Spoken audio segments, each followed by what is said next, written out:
Hello, you're listening to the Saluki Gamescast. This is episode 132 for Friday, January 16th, 2026.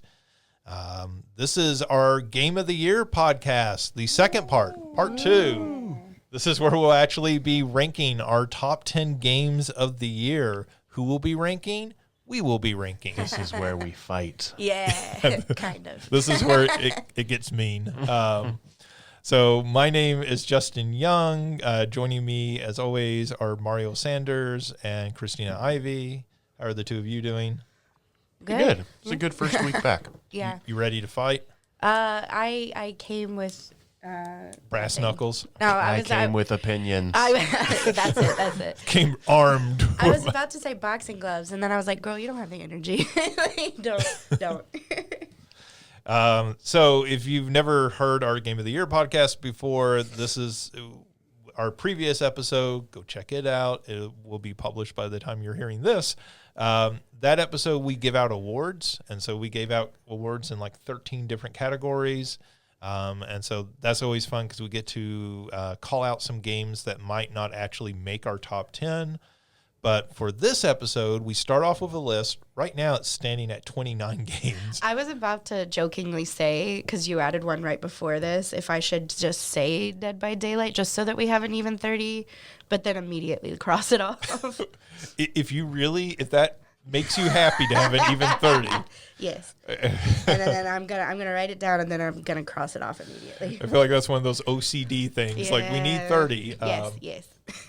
All right, so we start off with now an even 30 Thank games.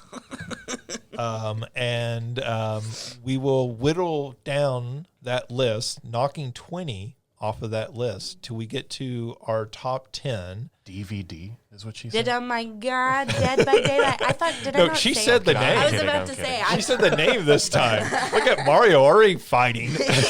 Listen. But we will whittle that list down to a 10, and then we will figure out how to rank those 1 through 10. And so that you have our 10 favorite games of the year.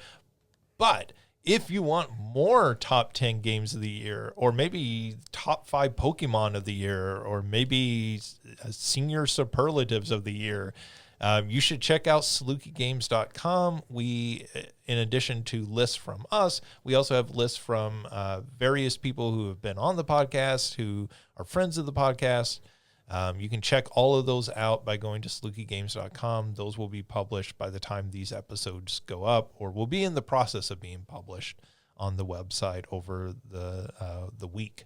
So lots of fun content and everything to celebrate the year 2025 in games. But all of that out of the way, I think we can jump straight into ranking of the top 10 games of the year. So I think the fair way to begin this is to start off by reading our list of the top 30 games that we have assembled here. And Christina, why don't you read the first 10? Sure. So at number, I'm not going to say the numbers because they're not ranked yet. Ball X Pit, Blueprints, and Roger, Dispatch, Hollow Knight Silksong, Mario Kart World, Avowed, Shinobi Art of Vengeance. Is it Ninja Gaiden or Ninja Gaiden? Gaiden. Ninja Gaiden Ragebound, and Donkey Kong Bonanza. Mario, why don't you read through 20? Sure. We have Clair Obscure, Expedition 33, Doom the Dark Ages, Guns of Fury, Sektori, Luminous Arise, Recreation, Tony Hawk's Pro Skater 3+4, Lego Party, Blippo Plus, and Mega Bonk. And then our last 10 are Nubby's Number Factory, Clover Pit, Grooveyard, Split Fiction, Pipistrello and the Cursed Yo-Yo, South of Midnight, Is This Seat Taken, Skate Story, Hades 2, and DVD. Just a random DVD is on the list. Can I add an actually legitimate number 30? Oh, yeah. Sure. Well, yeah. Peak. Oh, yeah. Oh, how's that Peak not did on make here? it on this list. Yeah. Okay, that's a much better 30. Okay. Yeah. So that is Peak instead of Dead by Daylight or a random DVD. Yeah. It is not any that DVD. It's not that DVD of The Matrix that you bought back in 1998. Boot up your PlayStation 2. Just find any DVD, put it in there. Maybe it And makes the there's top our 10. 30. I mean, if it's a good enough movie, theoretically. Yeah. So, anyways, those are our top 30 games or so. Not necessarily ranked in any way, but that we've assembled that we think are worthy of consideration and discussion when it comes to this. Now we need to start whittling this list down. And this is always the challenging part because there's probably about 10 of these we can cut real easy and 10 of these that are going to be a struggle to cut. Sure. So does anybody have a nomination for what to cut first? Yeah, I think our first cut can be Skate Story. Not because I don't think it's that good, but all I was able to play was the demo. Gotcha. From the demo, it is very good. Had I had the chance to play more of the full game, maybe I'd feel more strongly about it. I think it's a game that I will certainly check out at some point, but I don't think it can't really make it be a legitimate top 10 contender if we've only ever looked at the demo. And I think we talked a lot about the aesthetics of that game and it really has a cool style to it. It really stands out. I feel like these days between Skate and Tony Hawk, it's difficult to find a niche for a skateboarding game, and that one seems to have. So, I think probably worth people checking out. Yeah, definitely. I'm going to suggest to cut Dispatch. No, I'm just kidding. There's no way. I know. I was going to say Nubby's Number Factory. Mario's about to come over the table at you. Didn't say anything. If you're cutting Dispatch second. That's why I said I would that have disagreed with it. But I actually was going to suggest to cut one of the ones that Mario put on here, the Nubby's Number Factory. That's fine. I think aesthetically that game does a lot of cool things, but I don't know if it will end up in our top 10. No. Of like all the roguelikes that I've put on here, I don't know if I'd necessarily rank it last, but it's probably the most simple. And thus, I have no problem cutting that. Cool. There were a number of the games that I put on here that I knew I have no intention of pushing for them to be in the top 10, but I more just wanted them to get some recognition in some discussion. Yeah, for sure. I think if I can really quick, Nubby's Number Factory is basically like a roguelike pachinko, I guess you could say. I don't know if that's fully accurate, but basically you've got this ball, you drop it, and it sort of bounces off all of these orbs that have numbers, and you have to hit a certain score in order to progress on into the game. And you get items that affect your score and the way that it bounces and all that kind of stuff. It is very much, the aesthetic is, like I said, trippy. It feels like something you would have, if you grew up in the 90s, something you would have played in like the computer class. So it's pretty cool, but I have no problem cutting it.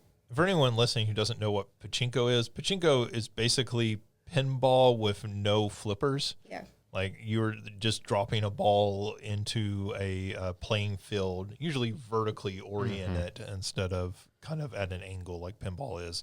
And you are just relying on physics to help you win. Pachinko not super popular in the U.S. for the most part, but incredibly popular in Japan. Yeah. All right. So one of the late ones I added on here is Hades 2. I think we can cut Hades 2, even though that is a fantastic game. I don't think it ends up making our top 10 simply because of novelty. I think there are games on here that will take preference because they're more novel, more unique. Hades 2 is obviously the sequel to Hades. It is a roguelike action game, set in the mythological world. The first game was very beloved. This game is also very beloved. It doesn't radically change the basic game from the first one, nor would you necessarily expect it to, but it is a much more refined version of that. It feels like they really studied that original game very closely, looked at it and said, okay, how can we fix and improve this game? And I think it's one of those sequels that you look at and you go, yes, this is better in just about every way from the original, but it's also to some degree more of the original. And I think that hurts it when it comes to list at the end of the year, even though it's an incredibly good game. And I would highly recommend, particularly if you did not play the first one, because then you're definitely not burned out on it. It would be an entirely new experience, and you would probably fall in love with this game quite a bit. I think the game, one of the things I would recommend about it is that it has great writing in it.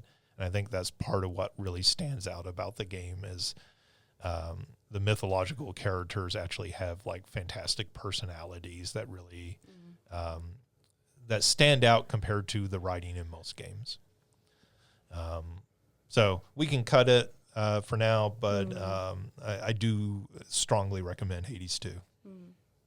Do we, along that same line, do we feel similarly then about like Silk Song? That was going to be one of the ones I suggested, but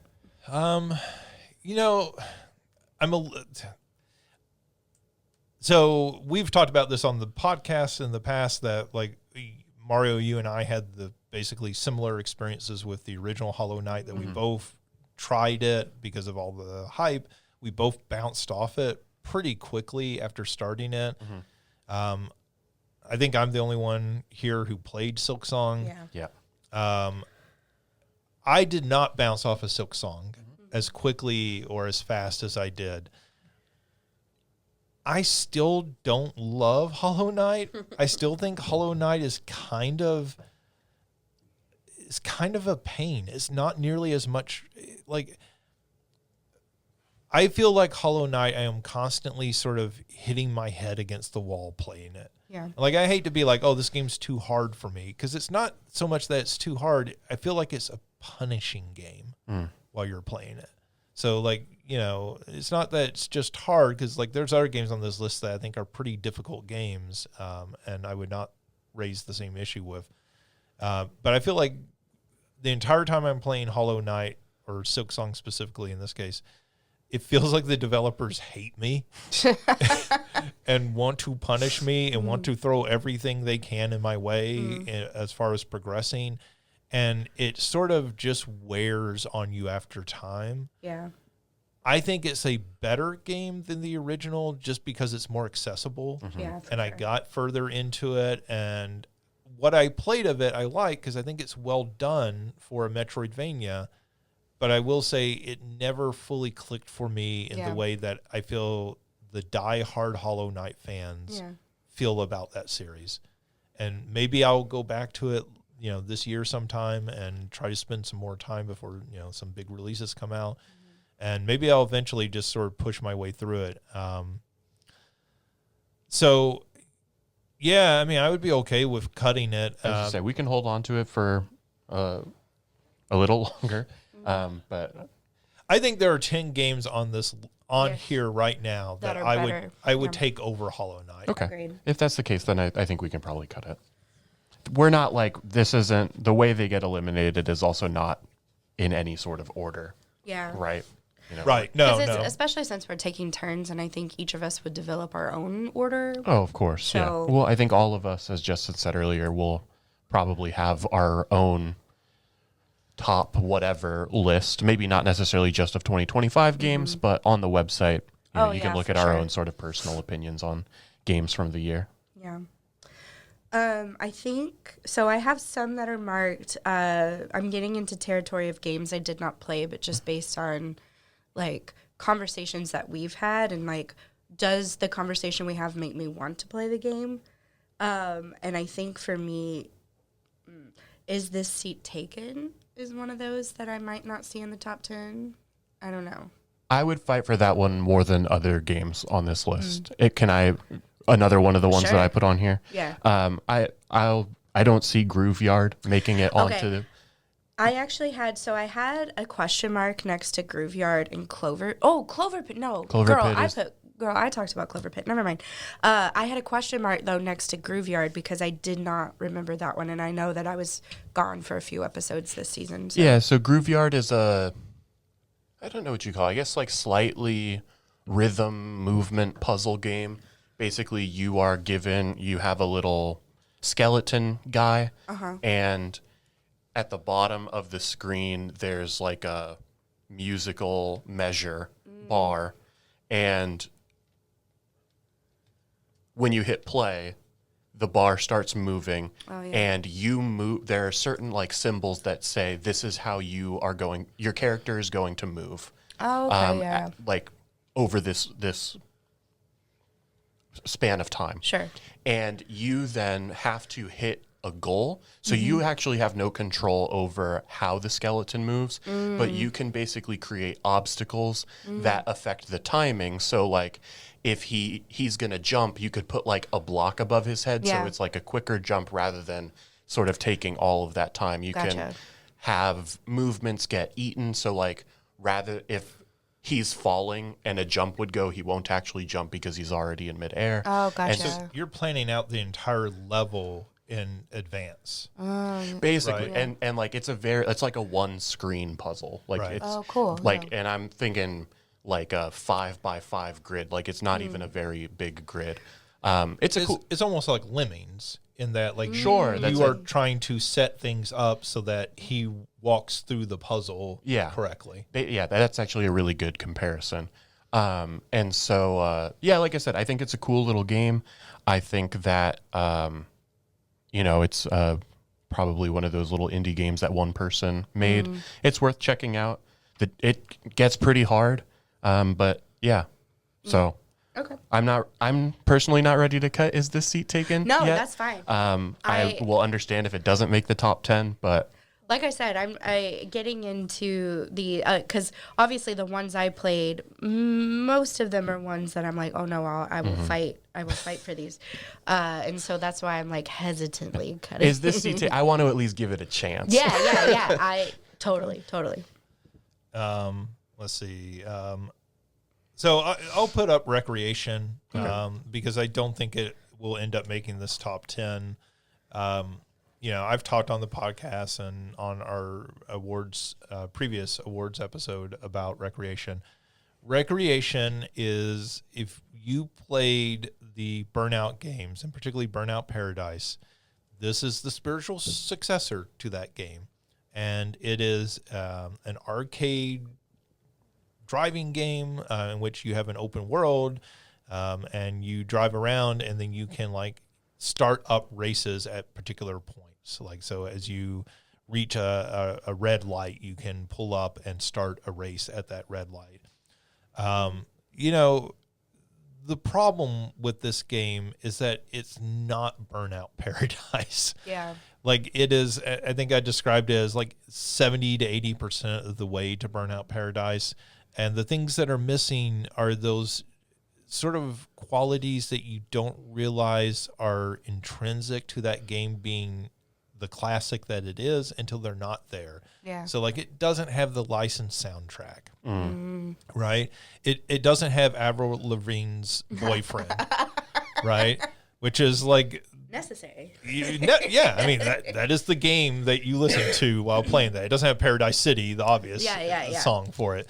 But it also doesn't have the sort of world environment. And I think they try really hard, but it's sort of like they took in the original Burnout Paradise, there's a mountainous area that you can drive to, and that is basically this entire game. And so it's missing the city, the giant city that you drive around in, where, like, I feel like in Burnout Paradise, it was very easy to start navigating almost entirely by landmarks.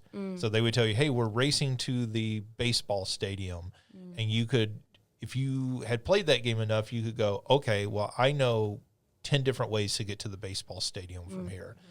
And with this game, they're like, okay, well, you're racing to the top of this mountain, and you kind of have to just go, okay, well, I can physically see that mountain, but I don't know any of the roads because there's no like distinct landmarks for the most part. Yeah.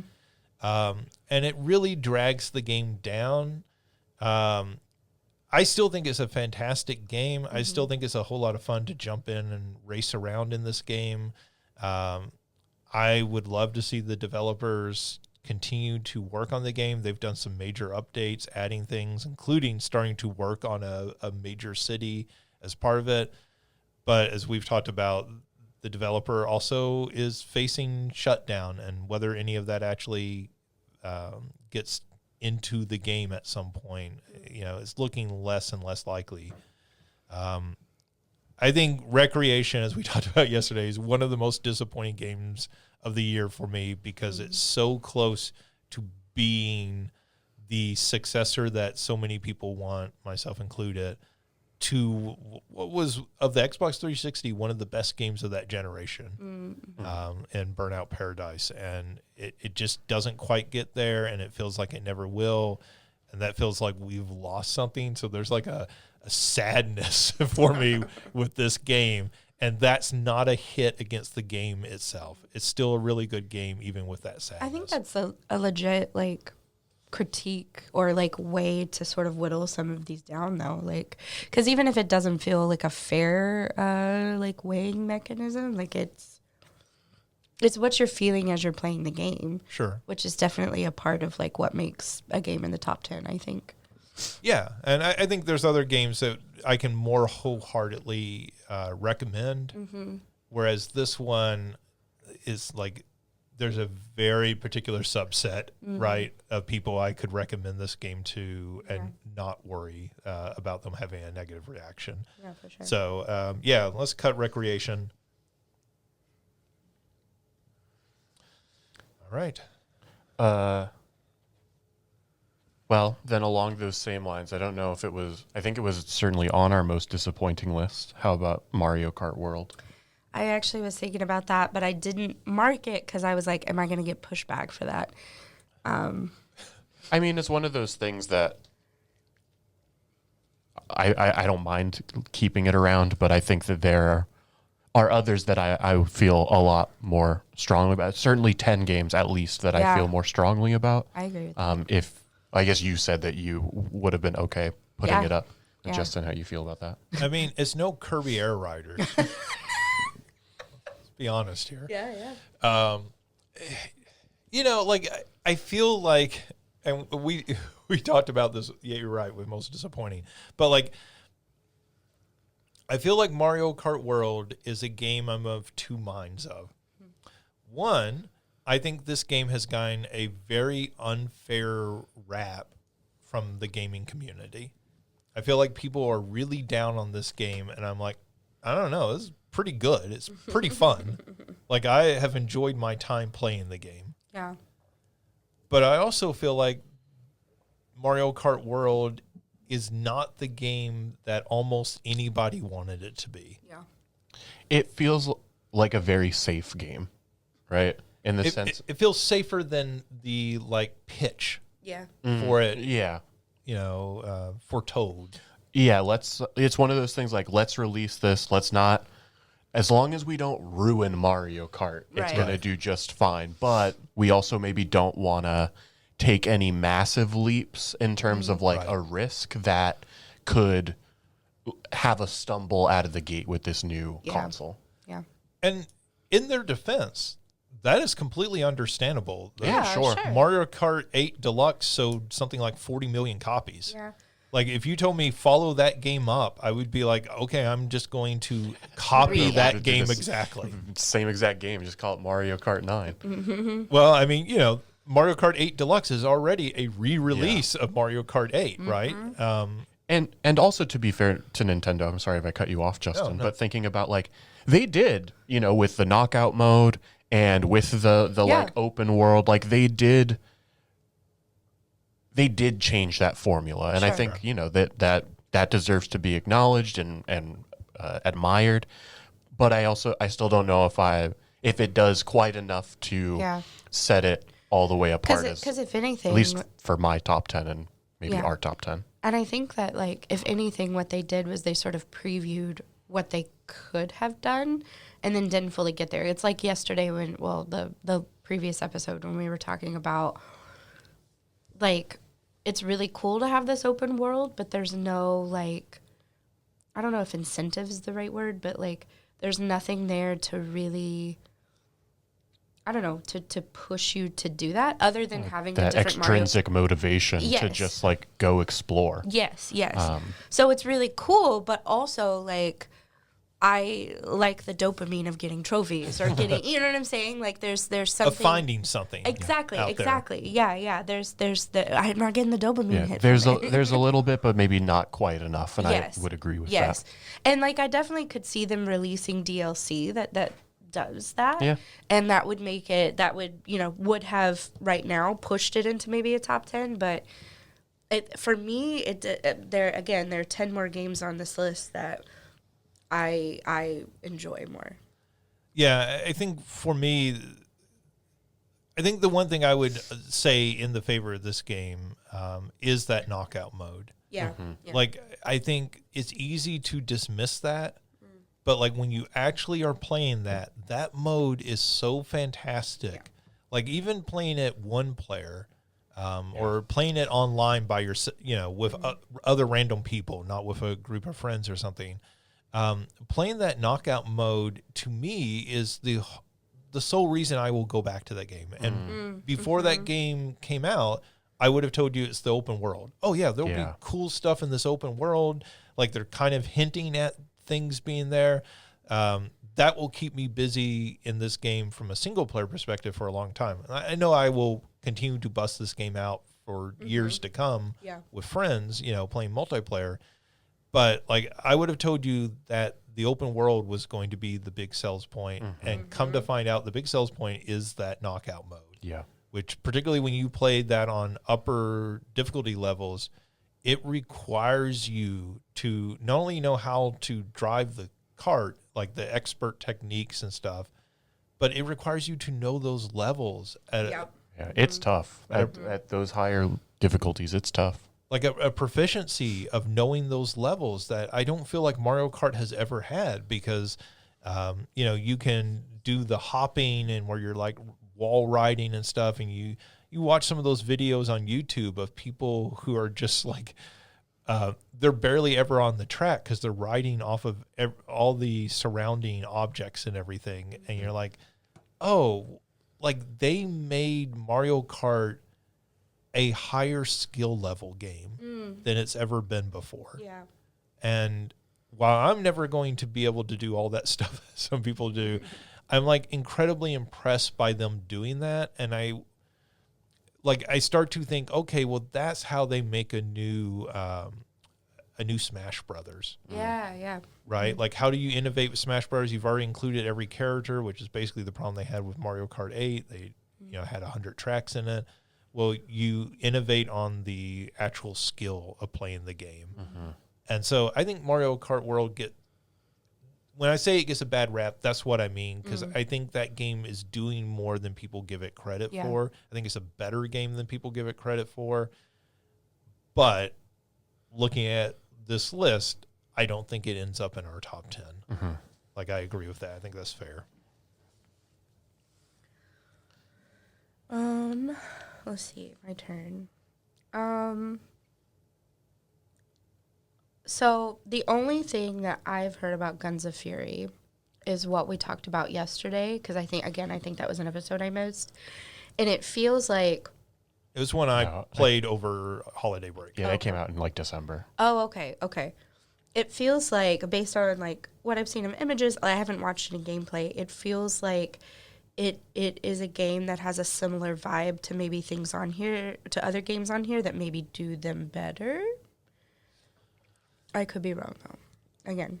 Well, I'm actually trying to think, is there another Metroidvania left on this list? Oh, there may not be, yeah. Because we've cut Hollow Knight. Right. I mean, there are Metroidvania-like qualities to Shinobi. Yeah, I think that's at maybe times, what I was thinking. but I wouldn't call it a Metroidvania. There's, like, there are levels that have some Metroidvania-like qualities. Guns of Fury is just a really well done Metroidvania. It is, I think it has a really cool art style that makes it stand out and feel very distinctly different. So it is taking the classic Metal Slug games, the Neo Geo Metal Slug arcade games that were basically Contra games, Contra ripoffs, is running left to right and just blowing up everything you see. They've taken that and basically turned that aesthetic, mapped that aesthetic over a Metroidvania game where you're exploring the world and everything. It reminds me an awful lot of the Castlevania Metroidvania games specifically. I think because there's so much item acquisition. So you are equipping your character constantly, but it's not just you have a gun, but you also have a gun that has unlimited ammo, and then you have a gun that has limited ammo. Then you're also getting bombs, and then you're also getting like special items that you're equipping, and you are constantly getting new items for each of those categories. And that's in addition to health upgrades and ammo upgrades and that sort of stuff. Right. It is very well paced for one of those games. It does a lot of cool stuff with setting up. Hey, there's you see this thing here. You don't know how to get to this right now, and you're going to have to go through half of the rest of the game and come back here, and then you're going to figure out how to get here. So like, just to set up, this isn't a huge spoiler. One of the first things you do in that game is you escape out of prison. And when you escape out of prison, you basically crawl through a vent in the top of your cell, and then you like climb out and drop down this long vertical shaft. Well, later in the game, you figure out a way to scale that shaft, and you have to come back there and scale that shaft in order to access a different part of the game. And so they do a lot of really cool stuff with that beyond just the aesthetics, because the aesthetics is amazing. Like, if you grew up with the Metal Slug games, if you like that sort of style, this is a game that will be on my top 10 list. Oh, good. Like, I really, really like this game a lot. I think it may not make our list, but I wouldn't want to cut it right now. Sure. Can I put up a different one that might be similar? Ninja Gaiden. I think you had seemed like that and Shinobi were doing similar things, but you like Shinobi a lot more. I don't know if both of those will end up making it. I knew that we were going to have a battle, because I was like, I don't know if both of these belong here, and I know Shinobi is going to make it. Yeah. Ninja Gaiden's really cool. They released 3 different Ninja Gaiden games this year, which is insane to me. One of those was a remake, but still, and then Ninja Gaiden 4, and then this is the 2D Ninja Gaiden game. I've talked about this other places before, but I will just say about this game, it is really cool for them to go back and make a 2D Ninja Gaiden. To make a 2D Ninja Gaiden sort of in the style of the original 3 games on the NES. I know the original game is an arcade game, but none of the games have ever played like that original game since. But those original 3 NES games, the original Ninja Gaiden is one of my favorite games of all time on the NES. And for them to go back and make a game that not only plays like those games, but is picking up the story threads of those games and sort of interweaving the story in between those, in that way it has a better story than Shinobi, like a more interesting story for me, I think, because it's doing that. I just also think it plays really well. It's just, if you set that game next to Shinobi, it is, for the most part, outside of story, not doing anything better than Shinobi does. And that really hurt this game.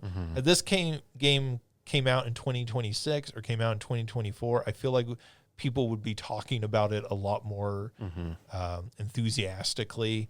I just think it got lost in the shadow of Shinobi, which Shadow of Shinobi sounds like a pretty cool game.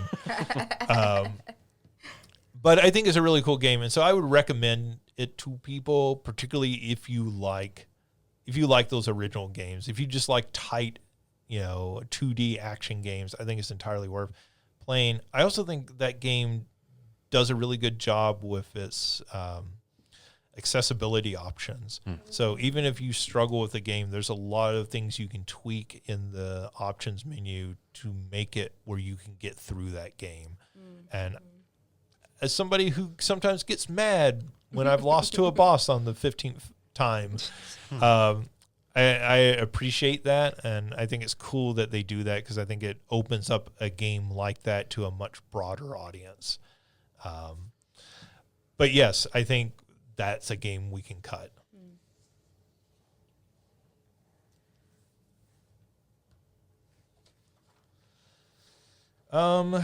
Let's see. As much as I like Tony Hawk, That was next on my list to cut. I think she's just like every game I bring up. She's like, I definitely, we should cut that. So there's the thing when Christina offered up so few games, it feels like, oh, she's just cutting all our games. She doesn't have any of her own games on the list. One of the games I put on here is the next one that I'm going to say. But Tony Hawk was before that for me.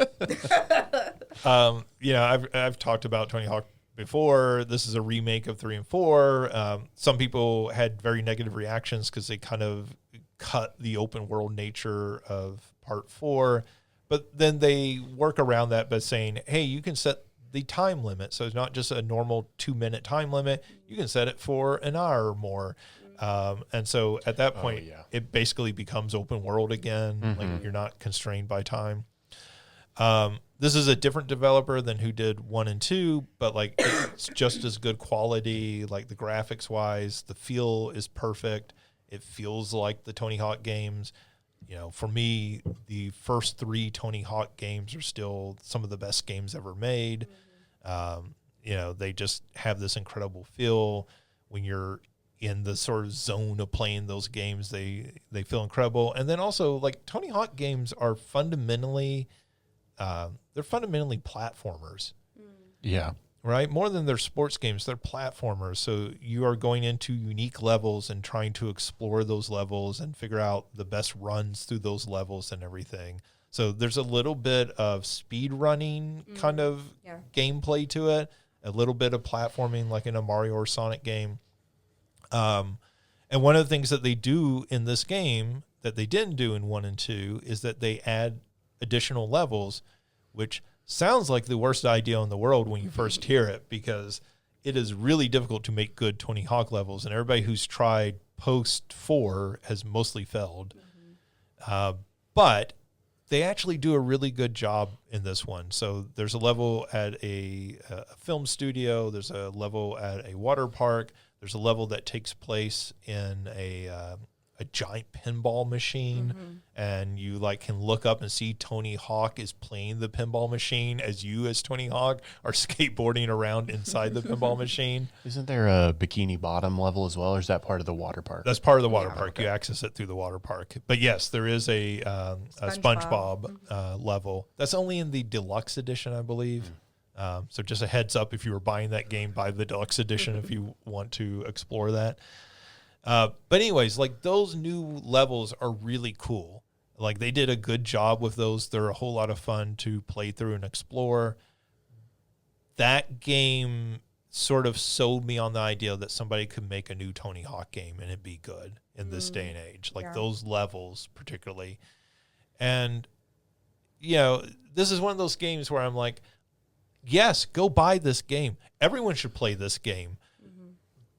But it seems almost like obvious to me that everyone should play this game. Like it seems there are 10 games I would recommend above or before this game because I think people don't know about them versus this where I'm like, well, yeah, I mean, it's sort of the same issue I run into with, which is not on this list, but the Mortal Kombat Legacy Collection, which is also fantastic. But like, obviously, it's fantastic. It's the Mortal Kombat games. Exactly. It's all the games that have already been very good. Yeah. Like, unless they completely, excuse my French, like fuck up making that. Yeah. Right, it's going to be amazing. And so I feel sort of like that with this. Yes, everyone should play Tony Hawk 3 and 4, but I'm fine with that not making our top 10. Cool.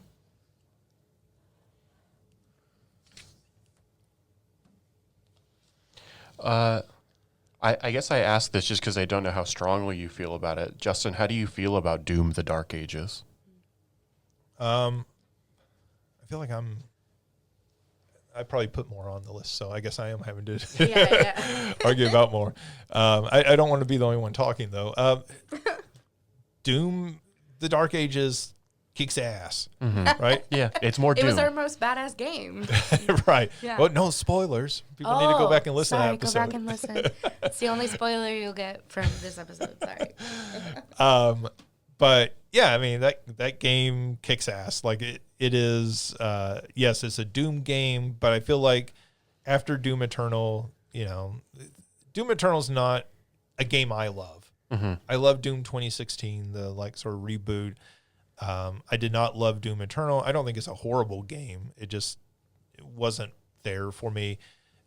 This game feels like this is I think a much easier game to get into than Doom Eternal. And maybe in some ways even Doom 2016. And I think, they sort of took the Heretic and Hexen games and said, well, what if we took a lot of that imagery and everything and basically layered it over a Doom game? Why did they not just make a new Hexen or Heretic game? Well, probably because they don't have the name cachet that Doom does. Sure. Right.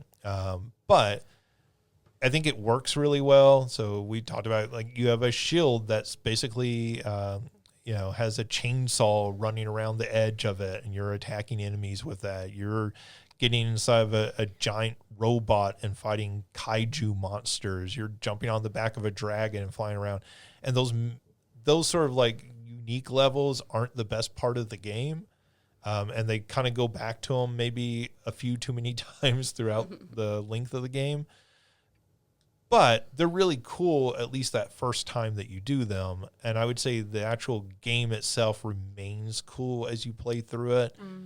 It's just one of those games that came out early in the year and got overshadowed by a lot of stuff that came out after it.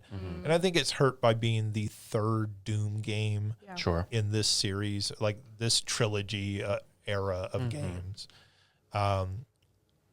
It's really, really good. I think people should play it. Does it end up making this list? I just say I'm okay if you're not ready to cut it yet. It's more of that's one where I feel like it's bent because it came out so long ago at this point. It's like I don't know what particularly your feelings are in terms of like how strongly you feel about it. I would probably I'd probably leave that for now in place of something like Luminous Arise. Okay. Okay. I think that was the other one where I was like, not that they're obviously very different games, but it's one of those things of just like how strongly you feel about, if you'd rather see one move further than the other. And my biggest criticism of Luminous Arise is that it's luminous via Tetris Effect, right? Tetris Effect is a fantastic game. Luminous Arise is a fantastic game. I don't think most people have played Luminous in the way that they've played Tetris. Yeah. So I think it's a new experience for a lot of people. Some people have trouble getting into that zone with Luminous. It is probably the best drug game of the year. Like if you want to take drugs if you want to take drugs and play a video game, Luminous Arise is the game for that, particularly because there's a VR mode, so you can be completely lost in it. Luminous is like the first Luminous. I think the first one ever released, at least first one I ever played, was on the PlayStation Portable. And I remember playing that and just being like, this game is amazing. And nobody's playing it, right? Like it was a game critics loved, but a lot of everyday people did not play that game.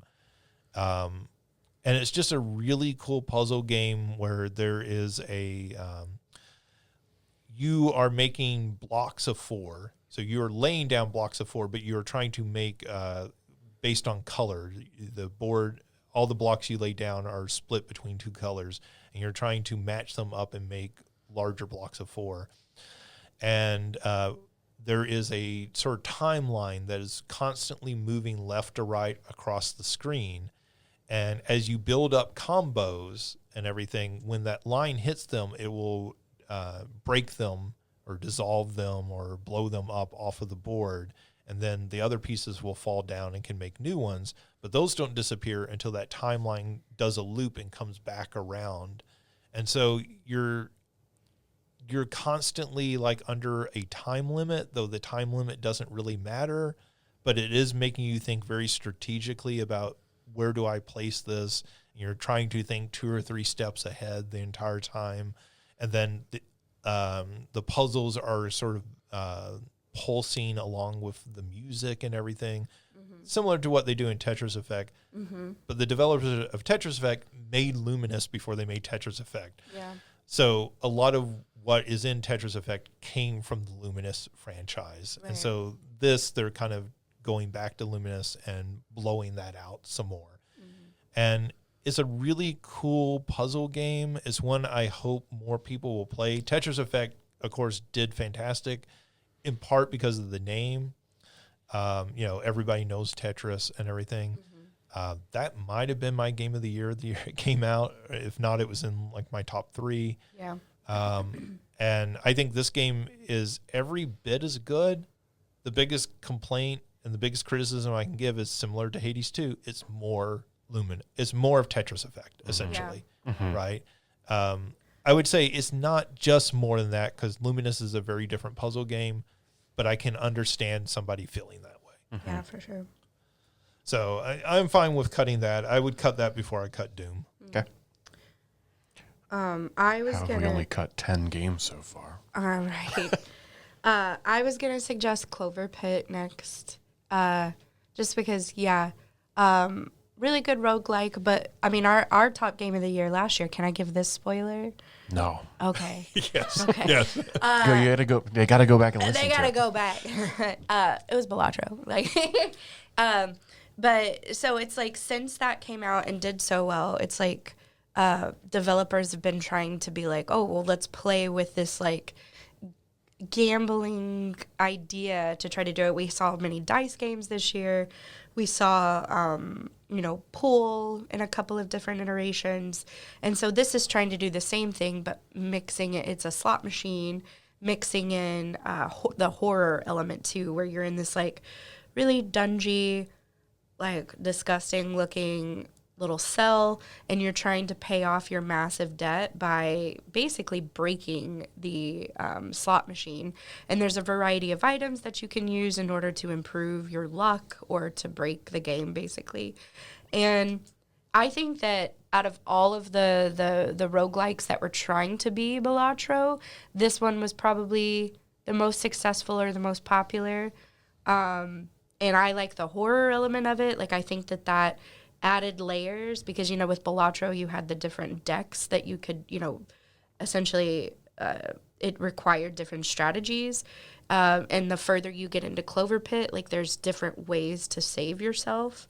However, I don't think it has the lasting effect of Balatro. I don't think, because of the horror element, I don't think it was as accessible, or at least like wanted. So it turned people off, probably. Exactly, because like it was kind of like, it was creepy, right? It feels like this is going to be like a Saw situation. Yes, exactly. Which I like, but I know a lot of folks didn't. Like, one of the different strategies I was talking about is you collect body parts.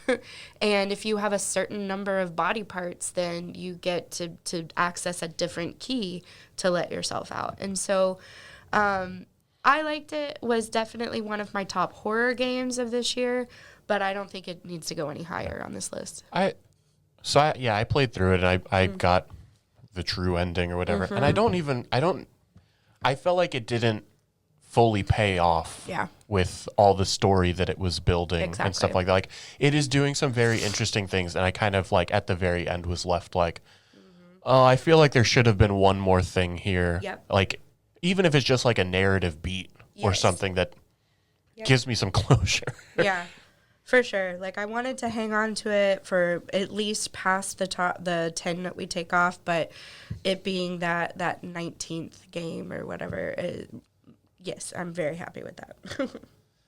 Okay. I think I'm looking down here, and is Pipistrello going to make this top 10? No, that's one of those ones where when Christina, Christina had earlier brought up, is this seat taken? Pipistrello is another one that I would cut before is this seat taken? I'm looking at the three surrounding it and thinking all three of those are stronger. Yeah. Than Split Pipistrello. Fiction, Yeah. South of Midnight, is this seat taken? Yeah. Yeah, I would agree with that as well.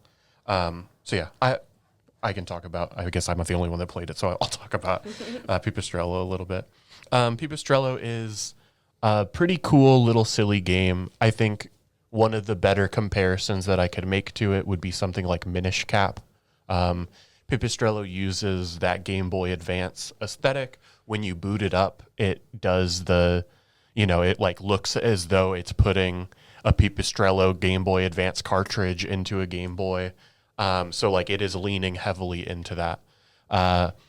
Wisely, given that age demographic is now like nostalgic for the consoles they grew up on. Right? Absolutely.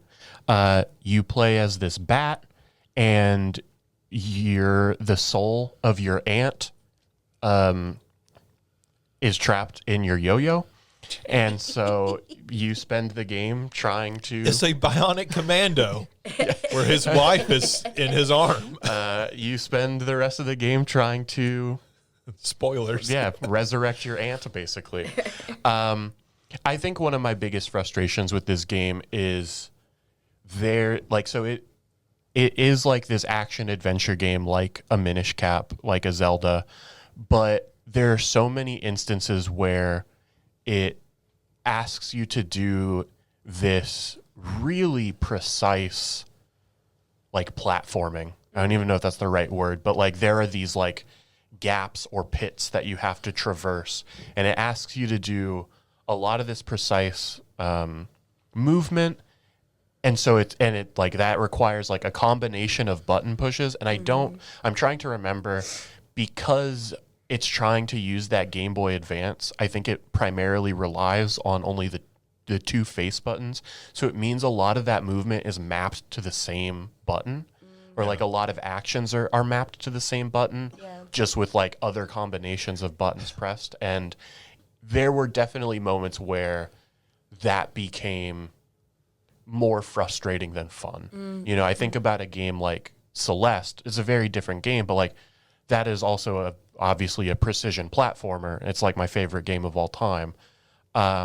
This game, I don't know, like if I respect them adding something like that to it, but I don't feel like it necessarily got across the line quite all the way there. Yeah. I feel like a lot of these sort of retro-inspired games will do that. They'll be like, oh, well, what people liked about these games was that they were two buttons. And it's like, no, nobody liked that on the NES.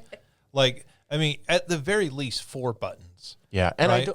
I'm sorry. I just mean, like, you go back and you play so many of those NES games today, and you are, just like you say, you're mapping multiple things to a single button because you just have to, and it's actually not a good experience. Right. Yeah, and I think it does use all 4 of the face buttons, but there's still multiple actions mapped to the same button, which is just generally frustrating. Yeah.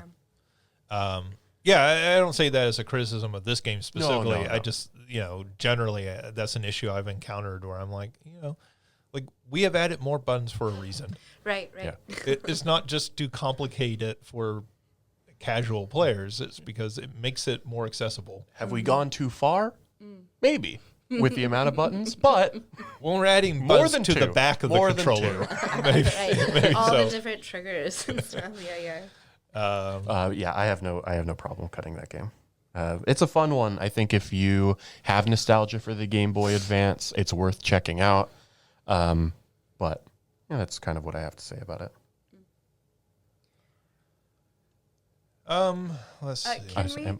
Oh, go ahead. Go for it. Go ahead. Oh, I was just going to ask someone to remind me of a game because, again, it's one that I don't remember. Avowed. I'm not saying we should cut it. If I could get a reminder of what that one was. You played it, but Yeah. So I'll let you talk about it. Avowed is basically it's basically a role playing game in the style of the Elder Scrolls games, not from the same developer, but Avowed is not doing anything amazingly new or different in that genre. But I will say what it does do very well is that game feels very handcrafted. So I think in a world where like we get gigantic open world games, which this is, but we get gigantic open world games where so much of the world feels empty and unmemorable. Right. This game feels very dense in that as you're exploring the world that they've created, which is smaller, granted, compared to some of the other games in this genre. This game constantly feels like, oh, I'm discovering something new, and that is unique, and it feels unique, right? Like it's not, oh, I just discovered another cave, and I'm going to go in here, and there's a random item that just happens to be in here. Right. Everything feels very handcrafted. I mean, this is, this is the same team that that did the Outer Worlds 2 this year. It's the same team that did Fallout New Vegas. Same team name, whether it's the same people still there. And I think for me, like a lot of the style of game I often bounce off of. I've talked before, the Elder Scrolls games I often bounce off of. I'll play them for a while and I just kind of lose interest. This one just felt more, I don't know how to describe it, almost like more the Disney version of that, in that, hey, we're going to, even the queue waiting to get to the ride is going to be Uber themed, and you're going to feel like you're constantly being sort of taken on an adventure. And so I think it's maybe the best one of those. If I was telling somebody to play one of those games for the first time, it maybe feels like the best one in a lot of ways, because it does feel like so sort of concentrated and constantly moving you in a direction of where the next, the next goal is going to be for you. Yeah, sure. So, I don't think it's the greatest game. But honestly, like I might take it over Doom. Oh. That was going to be one of the other questions, was like these two feel like they're the closest in similarity. Yeah.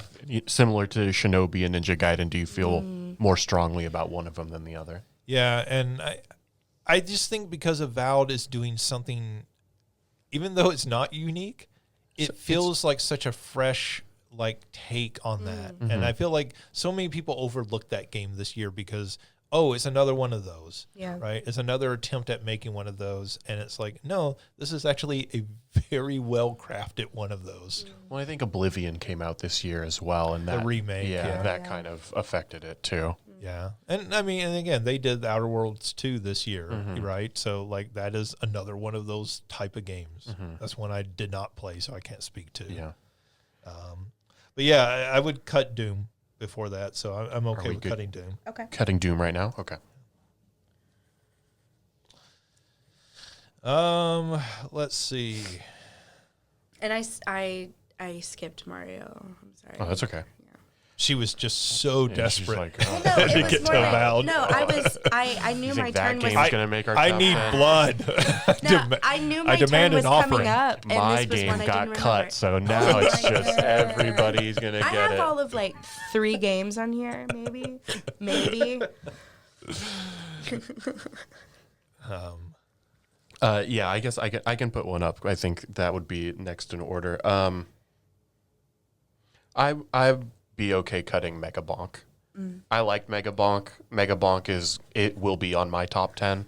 But at the end of the day, it's 3D Vampire Survivors with meme humor. And so if you like those two things, you will probably like Mega Bonk. If you only like one of those things, you'll probably still like Mega Bonk. But, and Vampire Survivors was this podcast's game of the year, whenever it was 2-3 years ago, whenever it came out. So like fantastic game. Yeah, I have pretty high praise for Mega Bonk. I do like it a lot, but I'm okay with that sort of ending its run here. Yeah, I feel like what I have seen of that game, right? And you can correct me if I'm wrong. I feel like the biggest thing that game brings to, say, maybe the genre is going 3D. Yes. The 3D and just it being silly, right? Yeah. Like it's not taking itself seriously. One of the characters is a skateboarding skeleton, which is like sick as hell, but But we get some of that in some of the DLC from Vampire Survivors. Yeah. They got really silly with some of that too. So. But it is definitely like moving that into 3 dimensions that it is like that innovation. Yeah. Which changes how it plays to some degree, and that you can jump over enemies and there's levels of territory to like get away. So not to downplay that entirely. No, it definitely adds another layer. Like I said, I think it's worth playing. It'll definitely be on my top 10 list, but I know that I don't see it making our top 10 list, which I am fine with.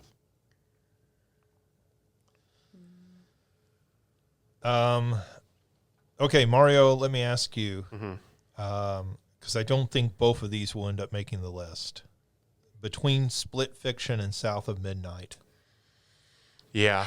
So I think same thing. I do have both of these games on my top 10, but in many ways, if I'm being honest, South of Midnight is really only on there because I want to be able to talk about it. Yeah. Like on my top 10, like it probably is more deserving of like an honorable mention. The gameplay of Split Fiction is just so much better. The story I think is also very good in Split Fiction, but as we talked about last episode, South of Midnight's world building is phenomenal. Yeah. I think it's genuinely some of the best in games this year. And the narrative was really beautiful. There's a lot. I think, South of Midnight is another one of those games that got very overlooked. Yes. And I do hope that it's one that like maybe people just missed out on because they were playing other things, and if they get around to it in 2026 or somewhere down the line, there's more appreciation for the story of that game, for the music of that game, for all that game is doing in terms of its world building. Yeah. Because I do think that it is worth recognizing. Yeah. So it was one of my top games, but I understand like for various reasons how like our ranking system is a bit different. Why it goes in our top 20, not our top 10. Yeah, I honestly didn't really expect it to make our top 10, but I did want to at least be able to talk about it a little bit. I think South of Midnight also feels very similar. Like that's a game also published by Microsoft, right? Yes. Yeah. Along with Avowed and Doom: The Dark Ages, and those came out within like a 2 or 3 month period. I wouldn't be surprised. Yeah, I don't know when South of Midnight came out, but I'd guess no later than April. April at the latest would be my guess. That might be wrong, but I feel like those games, and this is one of the problems I feel like with Game Pass, is those sorts of games seem like they come out now, and Microsoft's like, well, you either have Game Pass if you want to play these games, or you're not interested in these games. And they kind of just dump them, it feels like. And it doesn't feel like they get the marketing campaign. And because I remember South of Midnight, when we all saw the trailer, one of those events or whatever it was, we were all super excited about how cool that game looked. And then when it came out, there was like almost no discussion of that game. Right. I mean, I know you talked about it when you played it, but like outside of this podcast, I didn't hear an awful lot about that game. Agreed. And, same with Avowed to a large degree. Doom, I feel like the Doom name carried it a little further. But like these games that are sort of original properties, it feels like Microsoft puts them out there, which is really cool because we get to play them and enjoy them. But they're not getting the support they need to like find their audience. Yep. And so I think you're absolutely right. Like South of Midnight feels like one of those games that we talk about that, you know, in the next 5 years, you're going to hear a lot of people talking about South of Midnight, hopefully, that have gone back and discovered it.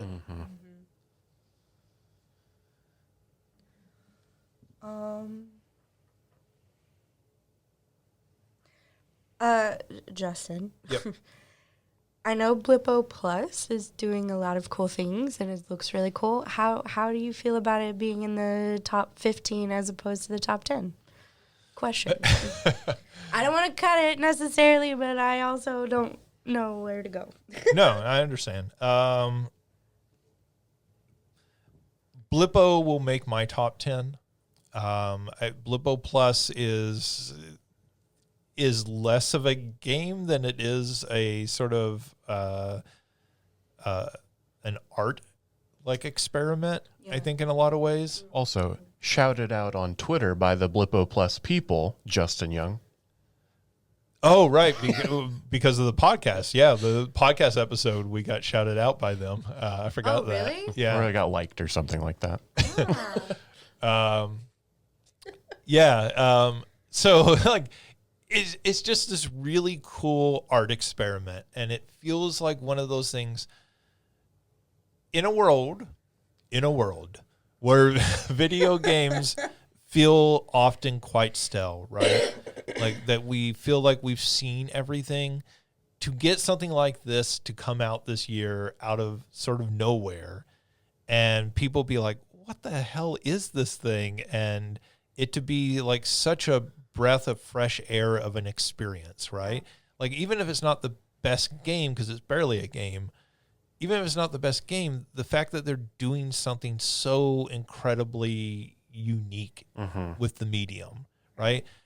So for those who don't know, Blippo Plus is basically imagine public access television if public access television was every channel, but it also, you were watching public access television on every channel from an alien planet, which is basically the premise of this.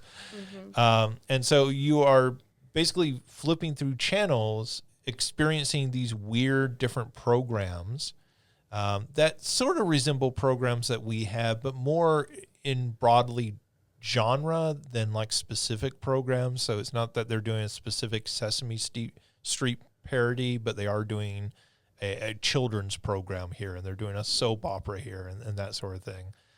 And so one of the things that I think is kind of neat about it is just this whole idea of recreating the experience of sitting at home, like on a, like 1 a.m. on a Saturday night, and you're trying to find something to watch, and you're just flipping through, and you're watching the nun on that Catholic channel, and you're sitting there watching her because you're like, what else is there to watch at 1 a.m. on television? I don't think the nun would be on the Catholic channel. Isn't that like a horror movie? No, that nun, not the nun. Oh, I thought you said the nun. I'm like, what the hell? You know that one nun. That one nun on the Catholic channel. Catholics love the nun. Also, I don't remember the Catholic channel. Maybe I was just in the wrong part of the country. So anyway, we got it in college, and I remember one of my roommates and I sitting and watching The Nun one day. The Nun on the channel, not The Nun the movie, because this is like 20 years before that film gets made. We weren't peering into the future. That's a lot. Time travel. You want to talk about scary? Yes, we invented a time machine just to watch The Nun. Nothing else, just to see The Nun. That- Not to warn people of what was about to come with the world, just to watch that movie. You want to talk about a stoner comedy? we traveled to the future to watch this low rent horror film. Nothing else. Not to make our millions. Not to buy Bitcoin or anything. But yeah. Anyways, I remember just like, because you would just, when you had cable television, and I think this is something that's lost on when I look at my nieces and nephews, because they have streaming, right? So when they pull up something on the television, it's because they specifically want to watch it.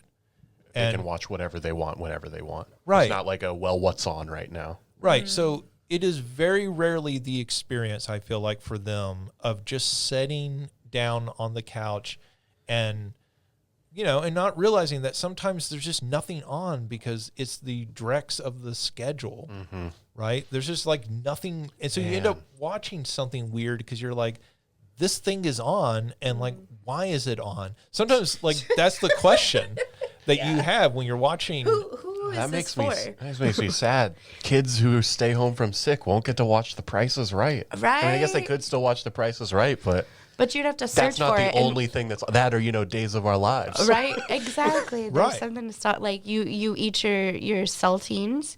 You have your canned chicken Sprite. noodle, your Sprite / ginger ale, right? Yeah. And then you watch this amazing television that'll put you to sleep. Yeah, it's interesting. Yeah, that channel surfing is just like not really much of a thing, at least not for like generations moving forward. And so this game is recreating that. And I think that's a wild thing. Like, as somebody, like, that was my entire life until very recently, right? Like, I mean, that's how I grew up. Yeah. Right? Now, originally, like, it was whatever the, like, 6 channels that we're getting. Yeah. Right? Including WSIU here for PBS. But, like, it was, and then when we got cable, like, you would watch, I talked to friends about this. Like, you would watch, quote unquote, like, movies targeted at adults, not pornographic adult movies, but, like, you would watch movies targeted at adults because it was the only thing on. And so, you're saying they're watching, Butch Cassidy and the Sundance Kid just because it's on, not because you're necessarily like wanting to watch it. But then there's the more obscure stuff, right? There's the cable access stuff. There's the UHF channels that you were getting. And this is recreating that experience. And I think that's really cool that a video game would try to recreate, hey, this is what a period in time that doesn't really exist for most people anymore. This is what it was like. And we're not going to do this with actual shows, one, because of the cost, but two, because there's no novelty to that. Sure. Right? So, like, how do we make this engaging in some way to recreate this experience? I think that's really cool. I think it's a novel experience. I think it says something about video games as a medium trying to create an experience that can't be experienced any other way for a lot of people. You can still get cable, but like a lot of people today will never have that experience. Yeah. And so I think that's really neat. That game is going to be on my top 10, and it will be on my top 10 ahead of that'll be on my top 10 ahead of Lego Party. And so I would cut Lego Party before I cut it. Okay. I was going to be honestly the next game that Lego Party was one that I was looking at as a potential one. So I think that makes sense. I'll just say real quick about Lego Party. Lego Party is the best Mario Party game that has been made in years. And I really liked, what was it, Superstars, where they remade a lot of the old levels and stuff. This is a super accessible, super fun version without a lot of the sort of bull crap that has been stapled on, bolted on to Mario Party over the years. If you want just a really fun party game, it can be streamed through Netflix, at least for some foreseeable time period. But like if you just want a game to play with your family and friends, this is a really good one. Anybody can pick up and play. The mini games are really good. And there's a wide assortment. I just think that game deserves recognition because nobody has ever been able to out Mario Party. And to me, this feels like the first time somebody has successfully done so. Yeah, I've only ever watched video of other people playing it, but it looks very cool. And yeah, agreed in the sense of like it deserving that recognition. Absolutely. For being able to do that, because I feel like you say like, oh yeah, Lego Party, it's like a Mario Party, like that. I feel like I feel like my default response would be like, oh my God, really? Like that's what they're, because we've seen so many bad versions Yes. of it, right? Like it's so easy to assume that it's probably some terrible rip-off game, but the fact that it's not is pretty cool. Yeah. And as I've said about this, like, I think it's easy to read my comments as dismissive towards the Mario Party franchise, but I think the fact that nobody's been able to do that says a lot about the Mario Party games. Like, for all their criticisms people can lay on them, they're incredibly difficult to replicate. And the fact that this is the first one I feel like has really done that and outpaced them, I think says a lot about both this game and also at the same time the quality of the Mario Party games broadly. All right, why don't we do a reading of what we have left on this list? And so I'll just read through these real quick. What is still left on our list are Ball X Pit, Blueprints, and Roger, Dispatched, Avowed, Shinobi Art of Vengeance, Donkey Kong Bonanza, Claire Obscure Expedition 33, Guns of Fury, Sektori, Blippo Plus, Split Fiction, Is This Seat Taken, and Peak. So Is that like 13? It's 14, I think. 14. All of us rushing to count. That I had silence already you counted. heard. That's why I knew. I'm not some savant. I just had already counted. She's Rain Man. Like we drop a box of matchsticks in front of her. 11. I'm not gonna lie. I've kind of reached a point again because all of our not games having are played a gone. lot. No. Where I don't know where to go cut wise anymore. I mean, it's hard. Like, Yeah, this we're is getting at when the it gets point really where hard. it's like, okay, cuts Like- are getting tough. And I don't know. Do we switch over to like? Okay, for sure these are going to be our top 10, and then we rank them after. Like, would that help with the cuts? You mean move games into the top 10? And Yeah. Sort of like yeah. games that are like, we need to cut 4 of these 6. Yes. Right. Essentially. Yes. Yeah. I think that's a fair way to do it. Like, what are the games that we're absolutely sure are going to be in the top 10? Yeah.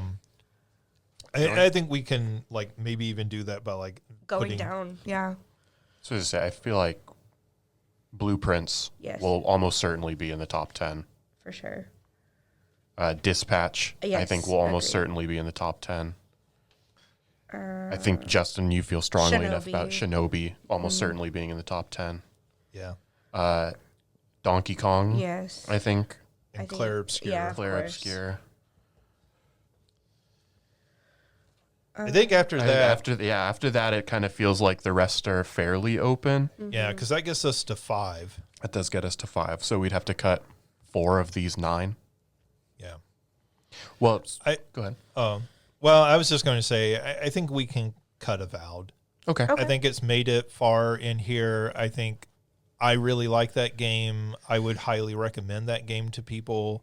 But I think there are games here that are doing unique things, different things. And I think, again, we keep coming back to this, but novelty goes a long way Oh, in absolutely. doing a list like this. Like, Yeah. is this something new and fresh and different? And I think in the same way that Hades 2 is Hurt, Avowed is an entirely new game. It's based in a game franchise, but it's not a direct sequel to anything else. I think that hurts Avowed because it is very easy to explain what Avowed is. And sometimes that hurts a game because you're like, oh, okay, well, it's one of those. But I would recommend it, but I think it can get cut. I don't think it's going to make this top 10. So then I'll ask you, Justin, of these 3, do you feel like is there one of them that you'd be willing to cut of Ball X Pit, Guns of Fury, and Sektori? Yeah. That's... Let's see. Guns of Fury, Sektori, and Ball X Pit. Yeah. Is that what you said? Yeah. Well, I think you feel strongly about Ball X Pit, right? I feel less strongly about Ball X Pit than the other games that I would consider to be mine on this list. Oh, okay. Like I don't think Ball X Pit is even going to make my top 10 this year. Oh, really? Yeah. I was thinking Like I think it's a very cool game. I really do admire what they're doing, but it got to a point where I was just like, all right, we can. Well, the disappointment factor, like that we talked about yesterday, and really we've referenced here, that does end up being such a big part of the gameplay experience. And so, because that was on our list, you don't know where it falls, but it was on our list of most disappointing games. It's one of those things that I was like, I don't know if Justin thinks I want to hold on to this game. I kind of think Justin wants to hold on to this game. Yeah, I'm actually kind of shocked that you're cutting Yeah. that game because I thought you were much more enthusiastic about it. No, I do think it's a very cool game. I think this is the one where I think about like, this is one where I probably put South of Midnight over Ball X Pit. Like in terms of the gameplay, I do like Ball X Pit more, but I think that South of Midnight is a game that will stick with me longer, if that makes sense. Sure. And it's something I would recommend to people just picking up games or like just the people that I know that like only play the games that have like a strong narrative or they play through a movie basically. Yeah, like if you don't enjoy, like this is the type of game, put it on the story mode where the combat is, as easy as it possibly gets. Where, if that's not your type of thing, but you want to experience the story, absolutely you should do that with South of Midnight. Okay. So like I said, I don't know. I think it's one of those things. I know you wanted to hold on to Guns of Fury a little bit longer. We haven't talked about Sektori yet. Yeah. And then there's Ball X Pit. Yeah. So of those three games, I would say I have less qualms, less issues with Guns of Fury and Sektori than I do with Ball X Pit, right? So I think we've talked about it. More okay cutting Ball X Pit? Yeah, okay. With them as a game, right? Sure. We've talked about it before, but Ball X Pit, like the big criticism is half of a really fantastic game. Yeah. And the other half of it is like at best annoying and at worst makes you want to quit playing the game. Yeah. And I think it obviously goes without saying, this is just our opinion on this game. That aspect of the game certainly didn't click with either of us, but I'm sure it could absolutely click with other people. Well, I've heard lots of people criticize that aspect of the game. It feels fair. I don't feel like we're outliers is why I'm saying that. Yeah. But I do think that game is really cool. I think it's a whole lot of fun. I don't know where it ends up like on my list. It's probably in my top 15 or so. So like I haven't narrowed that list entirely down. So I think Ball X Pit is really cool. But if you're asking me, you can have two of those three, at least for now. Like I would take those other two over Ball X Pit. Okay, so now we have 12. So we only need to cut 2 before we're really into top 10 category. So what 2 out of these do we think is maybe the weakest? Or I don't want to say weakest, like the not top 10 material. Well, and that's what I was going to say. I don't know. I'd be okay. I mean, like I really, really did like, is this seat taken? I'm okay if it doesn't make it in there. I don't know if you're kind of just at that same point with Blippo as well, or if that's higher on your top 10. Because like I think on my top 10, I've got is this seat taken as like number 7. So like it's lower in the top 10, but everything that's further than it has already been cut. So. Yeah, I mean, I was looking at the bottom of the list here, and like again, this is bottom of the list as it's printed on our page, like not any sort of ranking. And I was looking at Split Fiction, is the seat taken in Peak, and I would say, from my perspective, those other two get in there ahead of is this seat taken. Yeah, those are both higher on my personal list, and I think that they probably belong on that top 10 list a little bit more.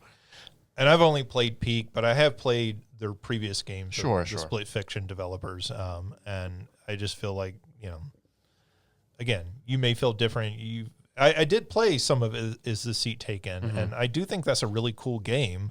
Number 12 is not bad. No. Like I said, I have no problem with it being. I guess if we are officially cutting it, I do want to talk a little bit more about it. Yeah. I think the reason why I like Is This Seat Taken so much is it truly feels like the game that you could give to anybody, right? Like even somebody who like does not play games at all, you could show them, hey, look at this thing. It's pretty cool, this little puzzle game. And they would be interested. And I guess my evidence for that is showing it to my mom. And she did not buy it, and I don't know if she ever will. But like the fact that she is like the least gamer there is outside of like Words with Friends.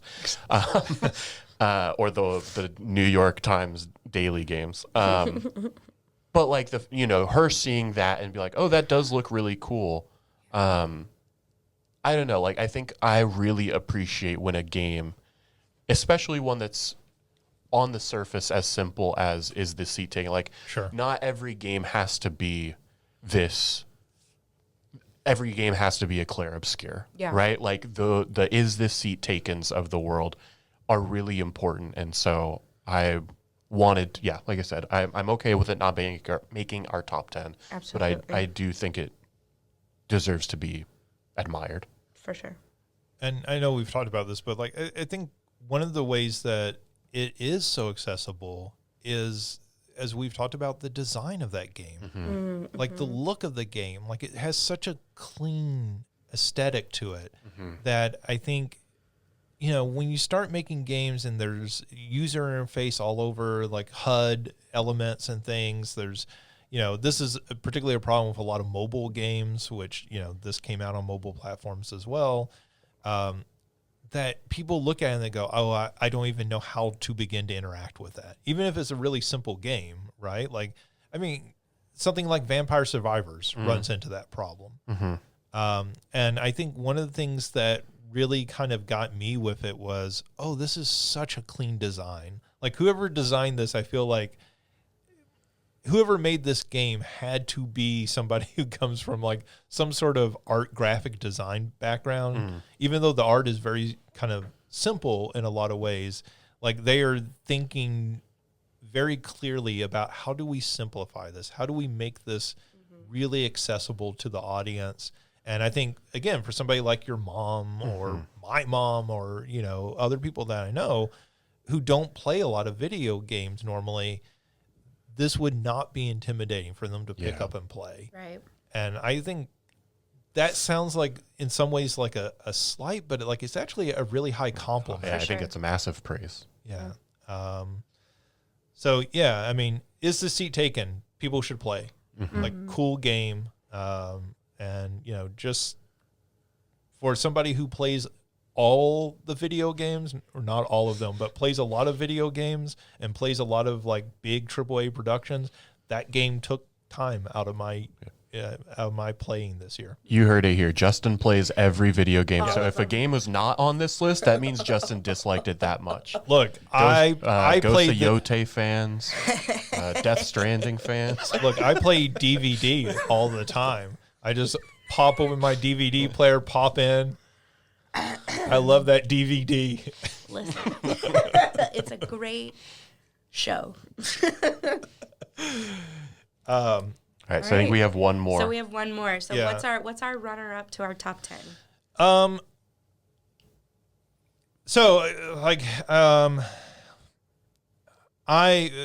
just talk about a couple of these real quick because we haven't talked about them. I feel like Ann Rogers is such a cool experience, and I guess I would ask Mario how he feels about this.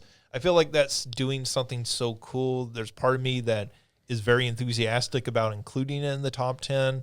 I do too. I would really like to see that. Maybe it doesn't have to be number one, but I'd like to see it in the top 10. I assumed it would be the bottom of top 10, but I thought it would make our top 10. Okay. And then so I get down to I think of what else is left on here, Guns of Fury and Sektori and Blippo. Yeah. I think it's probably one of those. I think it's one of those three. I guess Sektori is the only one I haven't talked about on here yet. I'll just say real briefly about it. Sektori is basically a dual stick shooter. It is, it is basically a spiritual successor to Geometry Wars with some roguelike elements in it. So you're getting constant upgrades and everything. You're choosing what upgrades you want to take. the world around you, the levels are constantly shifting and changing around you, which actually, my understanding from some people who are colorblind, is a big problem if you're colorblind, because it uses color to alert you when the level is about to change, and that is apparently not readable by some people who are colorblind in the game. But I played a lot of Sektori. I continue to play a lot of Sektori. It has become that, described as entering that fugue state, like your brain kind of shuts down and you're just reacting. I think that's a really fantastic game. I would want that on the top 10. And so then it comes down to Guns of Fury and Blippo. I think Blippo has made it really far. I kind of hate to cut it because I think it's doing something very different, but it's also a game I have difficulty recommending to a lot of people because I feel like a lot of people are going to feel, is this even a game? Right. Yeah. Like, am I being cheated in this? And so it's something that will probably end up on my top 10. Like, I can't imagine it not being on my top 10, but like I think, looking at this, it's one I could see getting cut. Okay. All right. So we're in top 10 now. Right. So our top 10 as it currently stands are Blueprints and Roger, Dispatch, Shinobi Art of Vengeance, Donkey Kong Bonanza, Claire Obscure, Expedition 33, Guns of Fury, Sektori, Split Fiction, and Peak. I'm going to throw this out there. The 5 that we said were for sure our top 10, I think are maybe our top 5, since we were like, these are for sure here. So then it becomes us trying to do the 5 that aren't on our top 10 for sure list of what is 10 through 6. And for some reason in my brain, it makes sense that might be easier to tackle than just. Yeah. I mean, I think that makes sense. Just looking at but even just like looking at these 10 games, that's probably how I would go about ordering them. Yeah. Anyways. I mean, I guess the only one I would leave out would be Shinobi, but that's because I didn't play it. But I also know that that's maybe not Justin's game of the year, but like going to be very high on that list. It will. I'm fine with putting Guns of Fury at 10. Okay. I think that's one that's squeaked in to this top 10. That's fair. And I think that's a super cool game. I think it's cheap. It's like $10 or something. It's a game that completely got overlooked. I actually discovered that game because somebody else was talking about it for their game of the year. And,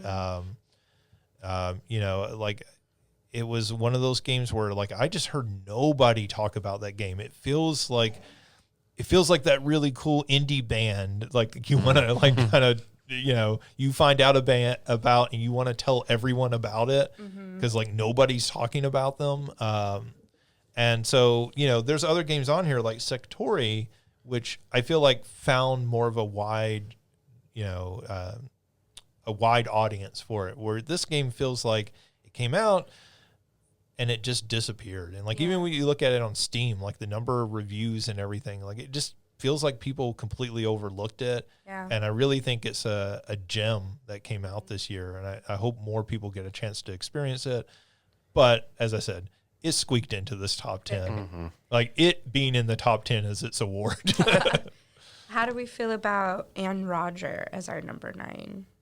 I think that's probably where I would go next as well.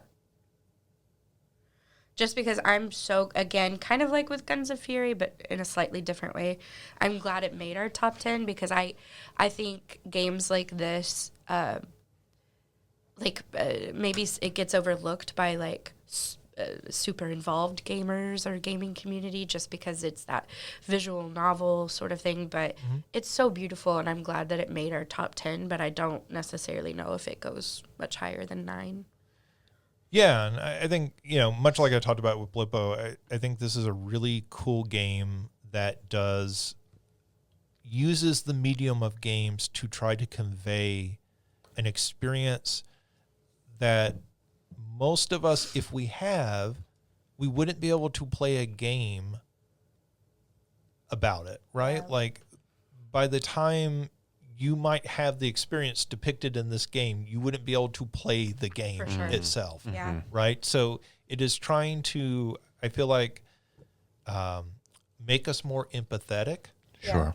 right? Like, and games tackle empathy in lots of different ways, but this tries to tackle it through the experience of how you play a game, the mechanic of the games, not just the story, not just the story that it's telling, but like the way that you have to interact with the game and the challenges it presents you to that interaction, right? Like the challenge of the game is trying to convey empathy. And I think that's such a cool thing for a game to do. Like it's so unique.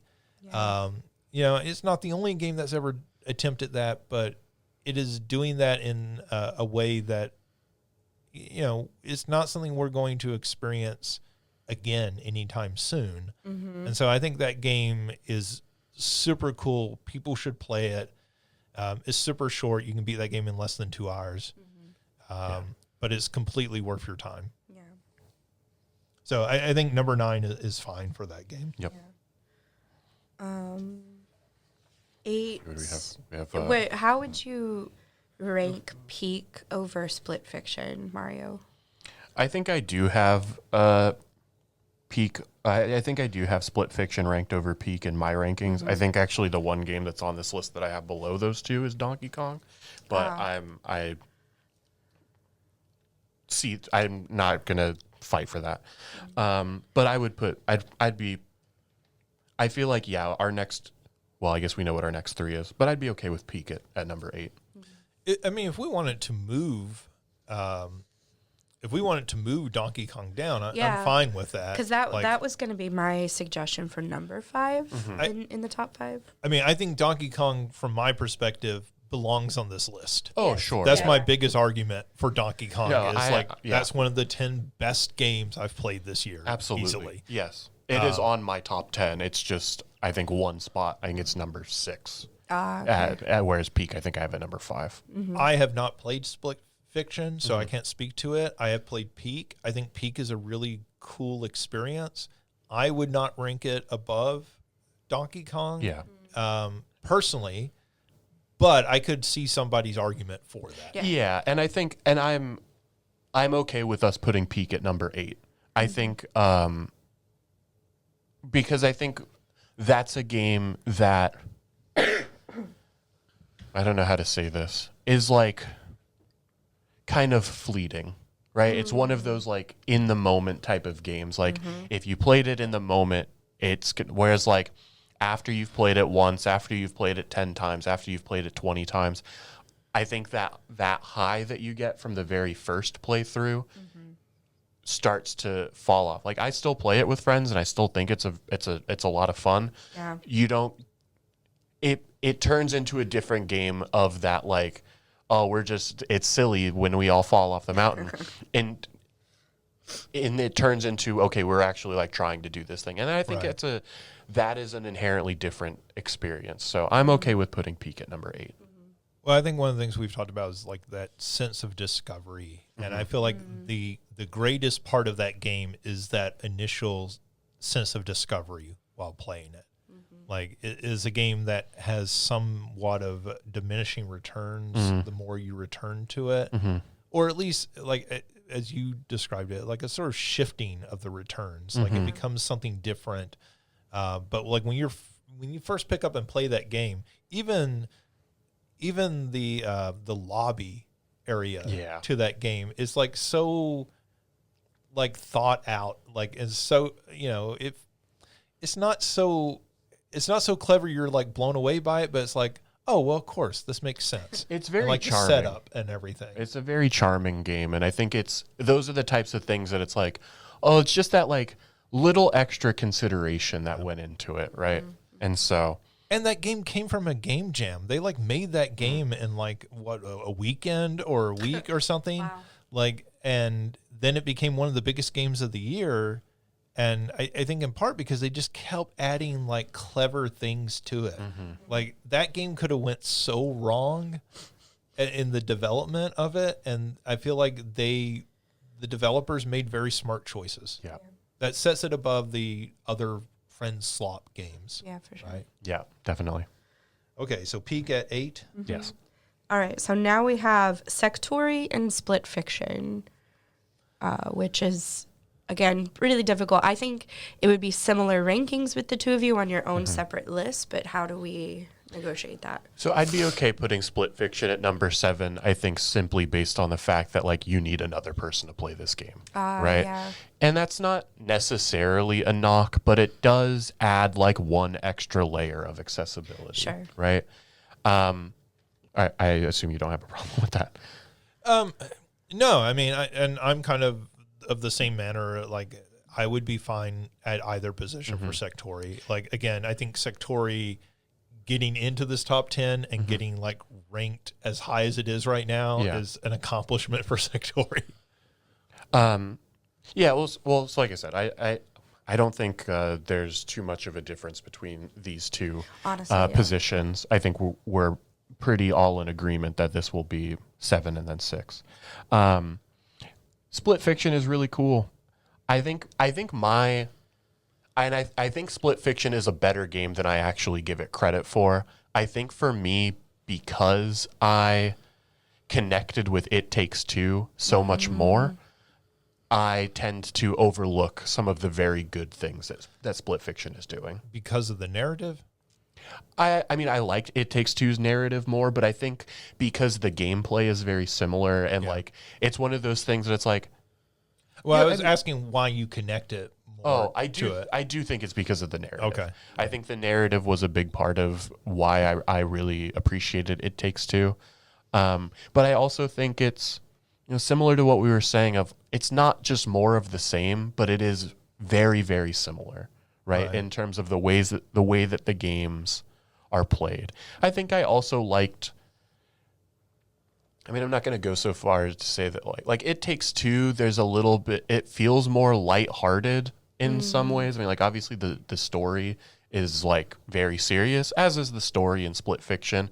But there's like the romance book that's got like the very like silly accent, Right. and teaching the couple about love. And so I mean, if it wasn't for the whole divorce angle, it feels very much like a Pixar film. yeah, right. Like, I mean, and even like I could say, think about the Inside Out games or movies, right? Like they take some very serious issues. Sure. So like it really is going for that Pixar vibe. Yeah.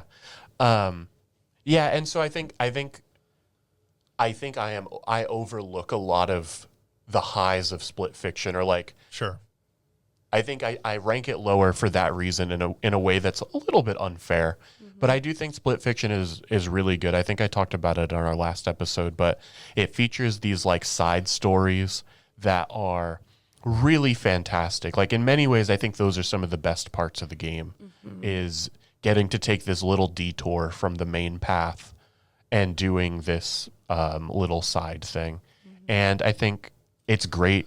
I know we just said that it's like a little bit of a knock in its ranking, having to play with another person or not being able to play this by yourself, but getting to play with somebody is a good time, right? Like I said, I played this game with my cousin, and it was just a ton of fun to be able to do that. And so, Split Fiction is a game that I would recommend to, like I said, if you have somebody,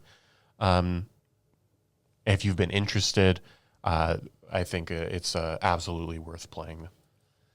Yeah, I think it suffers from the Hades 2 issue of novelty, right? Like a lot of the novelty is off of this style of game, coming from this same developer. And that unfairly punishes the game, because you look at it and you go, well, this is good, but I've sort of played a game like this before. And you're like, well, in the same way that I feel like people sometimes talk about the Mario games, and like something like Mario Wonder comes out and people are like, it's another good 2D Mario game. And you're like, yeah, but is there any other 2D game as good as this? Like in the last 20 years, can you name like, and people will go Celeste and you're like, okay, one. You can name one game that's even on the same level as this, right? And we sort of, don't appreciate. Yeah, it's easy to take for granted. Yeah. Yeah. Do you want to talk about Sektori? Yeah, I mean, I just did talk about Sektori a little bit. Sure. I would just say Sektori, long-term Sektori may be the game that I end up from this year having put the most hours into, because it is a game I just put on sometimes when I'm, it's a good podcast game. When I'm just listening to something, I have it on, playing this, and I have something on in the background.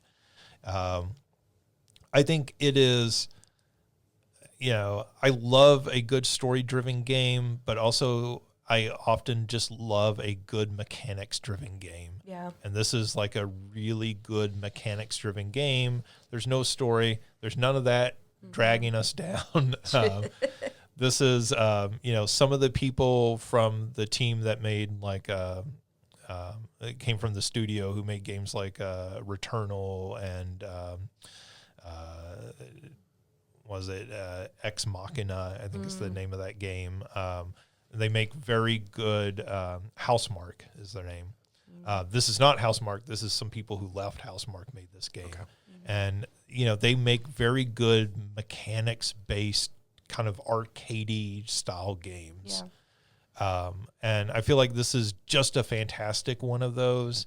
I would highly recommend anyone who liked Geometry Wars even just a little bit, pick this up, because I think if you can get over that initial difficulty hump, you'll really get into this game and get a lot of enjoyment out of it. But as I said, I'm happy if this is in 7th place. I don't need this to be 6th place. It will be highly ranked on my list, but I can't say it's going to be significantly higher than, where it is right now in one of these positions. But it's a really cool game. People should play. So if we want to do it 7th and Split Fiction 6th, I'm fine with that. Sure. That's fine too. All right. So we're in our top 5. Like I said, I was thinking of ranking Donkey Kong top 5, or the 5th one, but that's just, I don't know, based on I've played the other ones. I haven't played Shinobi, but again, that feels like just like I think it's beautiful, and I think that it would be high ranked for Justin, and so Donkey Kong just kind of naturally fell to the bottom for me on that one. Yeah, I would. Again, same thing. I haven't played Shinobi, but of the 4 that I have played that are remaining, Donkey Kong is definitely the lowest of the 4.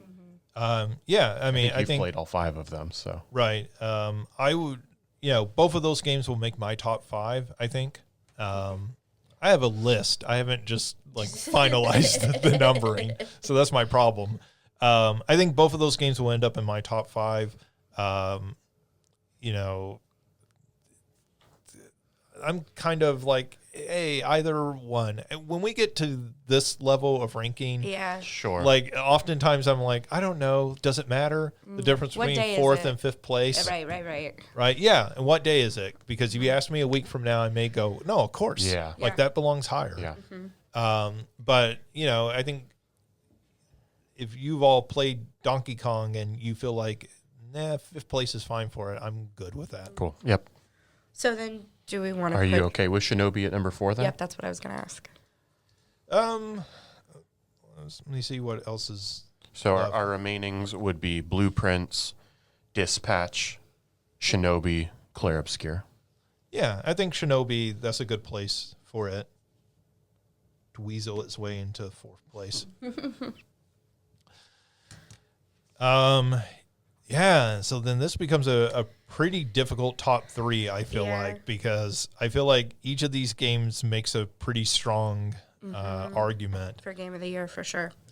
Blueprints, Dispatch, and Clair Obscur.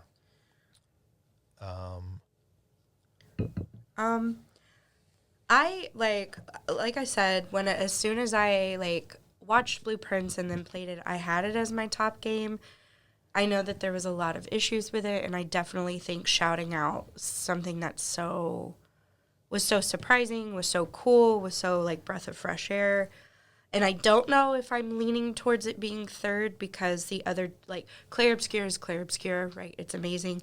And Dispatch is more recent, and so I've gotten more into that.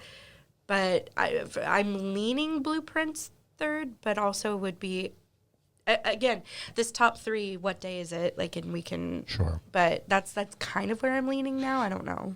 So I believe I have these as also my top three, and I would have Dispatch third. Oh, okay. Yeah. And I think that's based on the gameplay, right? Like I like the story of Dispatch a lot, but like when it comes to like what the actual core game loop is, it's fine. Yeah, I see that. And I do have issues with Dispatch. I mean, they're not massive issues, but I think one of my biggest frustrations, and Justin and I have talked about this, is that it doesn't feature a way to like easily go back to any other part of the game to like change the decisions that you've made to see how the story progresses differently. For sure. And I don't know if I necessarily want to like play through the whole thing again. And honestly, I don't want to play through the Dispatch sections again. Yeah. Like if it was just watching the cutscenes, I would absolutely do that. I don't necessarily want to do the Dispatch sections, and I think that that's maybe not the like entirely damning of the game, but like maybe a little bit. Yeah. Well, I mean, I think that is the game, though. Yeah. Right? Like, I mean, I think the biggest criticism of this game, of Dispatch, is that the actual part where you're playing the game is not the best part of the game. Yeah. Right? Like, I mean, in some ways, you end up in a Blippo plus situation, right? Where the experience that you really like is everything that you're not doing. Like, you know, the story, the voice acting. I think they do a good job. This is a very good full motion video game. Yes. Right? They made a full motion video game and made it actually engaging because they do put in those trappings of gameplay. And I don't hate the Dispatch part. I think it's pretty fun. But I also often felt when I was playing those sections, I was a little frustrated with the gameplay because I felt like I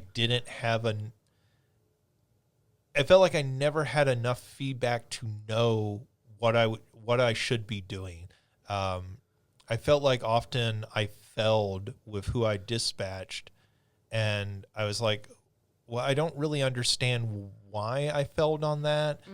Like, I mean, I understand, like, they give you the direct feedback, but I didn't have enough, like, heads up in You just a way. kind of failed the random roll. Right. Right? Which is like, the little all right. bouncing thing. I mean, where it there's nothing I lands. could do about that one. Yeah. But even sometimes, like, when you, like, would choose to send somebody, and you're like, well, this person will be great for this, and then it pops up, and it's like, oh, well, like, they're barely covering a bit of this, and you're like, well, okay, like, did I see that? Was I missing that? Like, how did I not understand that? I know one time, spoiler, I guess, because you don't necessarily know that this character becomes a character you control later. But I know one time I sent Waterboy on a mission, and it was like, hey, there's a water problem. And I was like, oh, well, I'll send Waterboy. And then they were like, that was the wrong decision. Why would you send Waterboy on a water mission? I'm like, Because he's Water Boy. but like other missions, he is solving the water problems. And so it seemed like some of the logic in the gameplay part of Dispatch doesn't line up with the storytelling part of Dispatch. And this is me being very nitpicky. Yeah. Like, I want to make that clear. Oh, it's our top 3 at least. Yeah. So This is not me, shitting on this game, because I actually think this game's fantastic. But I would say that's my big criticism is like all the style, all the trappings of this game are fantastic. And it's when you get into the actual gameplay that you might end up going, like, I'm kind of annoyed with this. I don't think it's a ball X pit situation. I think this is a much better situation than that. But you know, and again, like the hacking segments, I could see somebody being less excited playing those and more kind of annoyed playing them. Yeah, and I think that is very much not the case of these other two games, right? I mean, these other two are very gamey. Yeah, I mean, Blueprints is like very much like it's all game for the most part. I mean, like there is story there, but like it's not a very clear-cut narrative the way that like Clair Obscur is. And while there are people out there who may appreciate the narrative of Clair Obscur more than the game is still so much a part of it, right? Yeah, I mean, they took a traditional JRPG and they spruced up the weakest aspect for most players, which is the gameplay, right? Like, I mean, that's the big standout. I mean, they basically copied Mario RPG, let's be honest, but like, I mean, they even expanded upon the gameplay of that game, right? Like, they made the most gamey JRPG that's, you know, I feel like, and I haven't played them all because that would be insane. But wait, I thought you've played all. He's played all games. Look, I said specifically for 2025.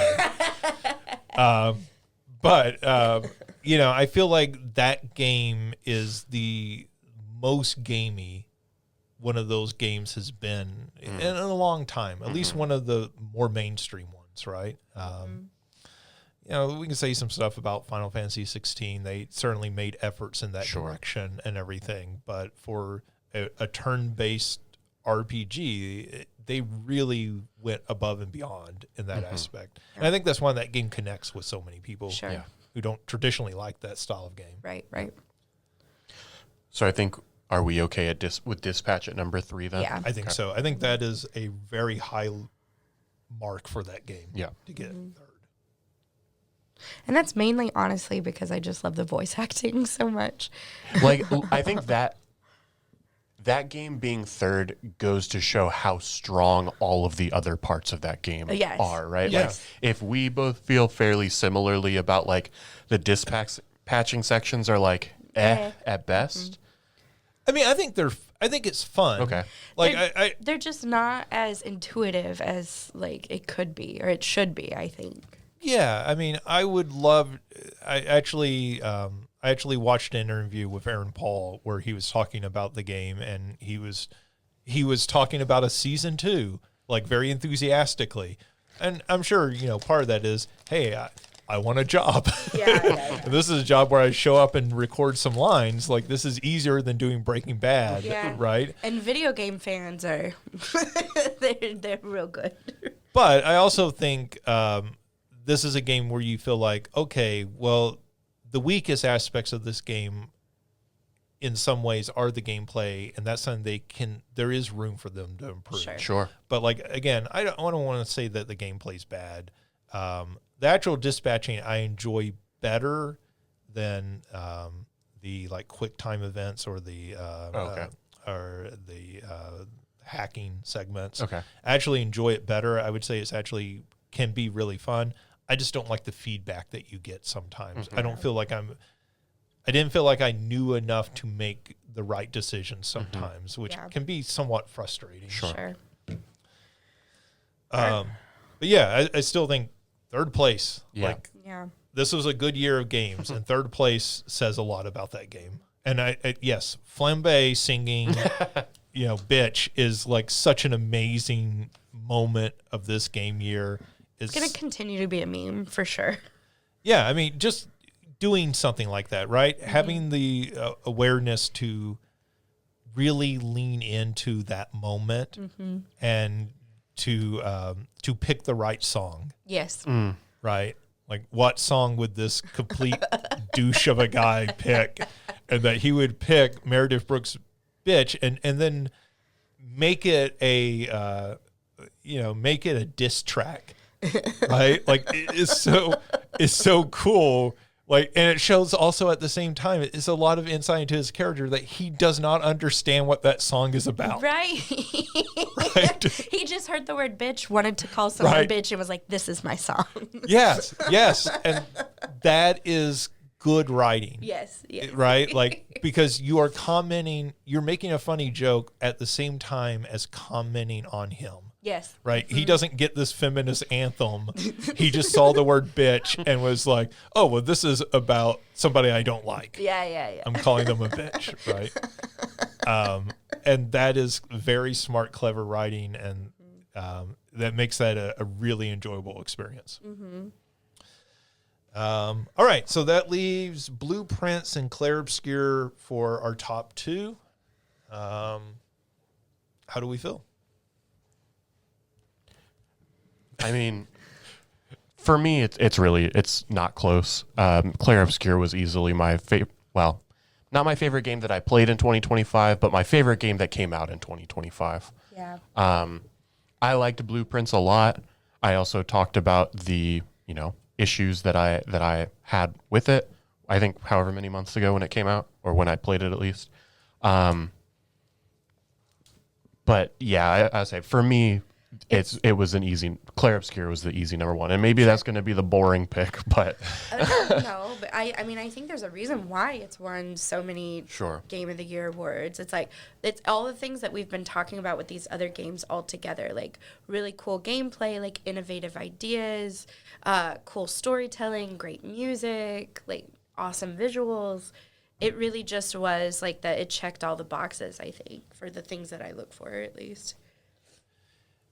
Yeah, I've heard Clair Obscur as the game that everyone can agree on when it comes to a number one game, and I think that makes a whole lot of sense. Yeah. Like everyone can agree on except one friend that I have. Oh. Who did not like that game at all. Well, but is this the friend that liked Bollock's Pit, like the part No. that nobody else liked? Sorry, anyways. Oh, yeah. no, I mean, when I say that, I don't mean that everybody, this would necessarily be their number one game on their personal list. Yeah. I just think like everybody might have this game in their top 10. Yeah. Right? Whereas everything else in the top 10 might be different. Like I could see very easily, like I think Mario, you and I have some overlap, and Christina, we have some overlap. But I could have easily made a list that had none of the same games as the two of you. Yeah. But like, this is probably the game that I would not leave off of that list. And so I think it makes it a game that's easy as a collective number one when you're picking a collective number one. And so that's what I mean by that, because it does, Christina, as you said, so many things right. And the things that it does wrong are not so crippling to it as some of the other games that we've talked about. Sure. And so I know that sounds like feigned praise. I don't mean it that way. No. I mean it as I think there's a very good reason this game is winning lots of Game of the Year awards. And I think there's a very good reason we're talking about it in our top two here, because it is a game that is very easy to celebrate. Yeah. And when you're making a Game of the Year list, you're often looking at, well, what is the game we can all kind of look at and go, yeah, this is fantastic. We all agree. Yeah, I think, and I know I just said it, but I think this is every other game on this list, or at least every other game in the top 9 that I at least played, which you said, what day is it? This is the one that doesn't change. Yeah. Right? At least for me. Every other one, like, I could see an argument for Dispatch at number 2. I could see an argument for Donkey Kong here. Or even like at least thinking about them in like these slightly different tiers. Yeah. That one is, there's nothing else in that tier with it for me this year. Yeah. Yeah. I will talk about Blueprints real quick. Yeah. I think Blueprints felt like a game that fell out of like another dimension. Yeah. When I first played it. Like it feels such a wholly developed idea, and like when you first start the game, you're like, oh, cool, this is going to be a cute little puzzle game. This is going to be a Myst like, or maybe more so because you're going into this mansion, a Seventh Guest like, right? I'm going to go in here, I'm going to solve puzzles, and then they reveal, okay, well, yes, but like, you're going to roll rooms, and you're going to pick which rooms that you walk into. And you go, okay, well, that's a neat innovation and everything. And you go, okay, well, that's really cool. And then the game starts to reveal, like, okay, well, you have to lay out the rooms in this certain way, or you can create a dead end. And so, okay, well, now there's this strategic thinking. I'm almost playing Tetris as I'm like choosing which rooms to go into, right? Yeah. And then you start to reveal to you, and spoilers slightly here, that no, what you do in one room is what unlocks things in other rooms, right? So now you have to choose this room first before Hoping you you get those other rooms. right. And then you go, okay, well, that's cool. And then it reveals, yeah, but also some of the knowledge that you're going to learn by going down one of these dead-end tracks is knowledge that you're going to need later in order to do something in this room.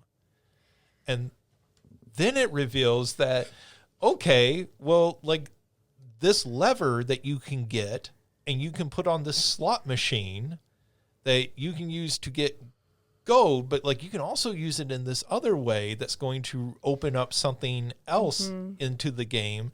And it is like the eternal onion of a game.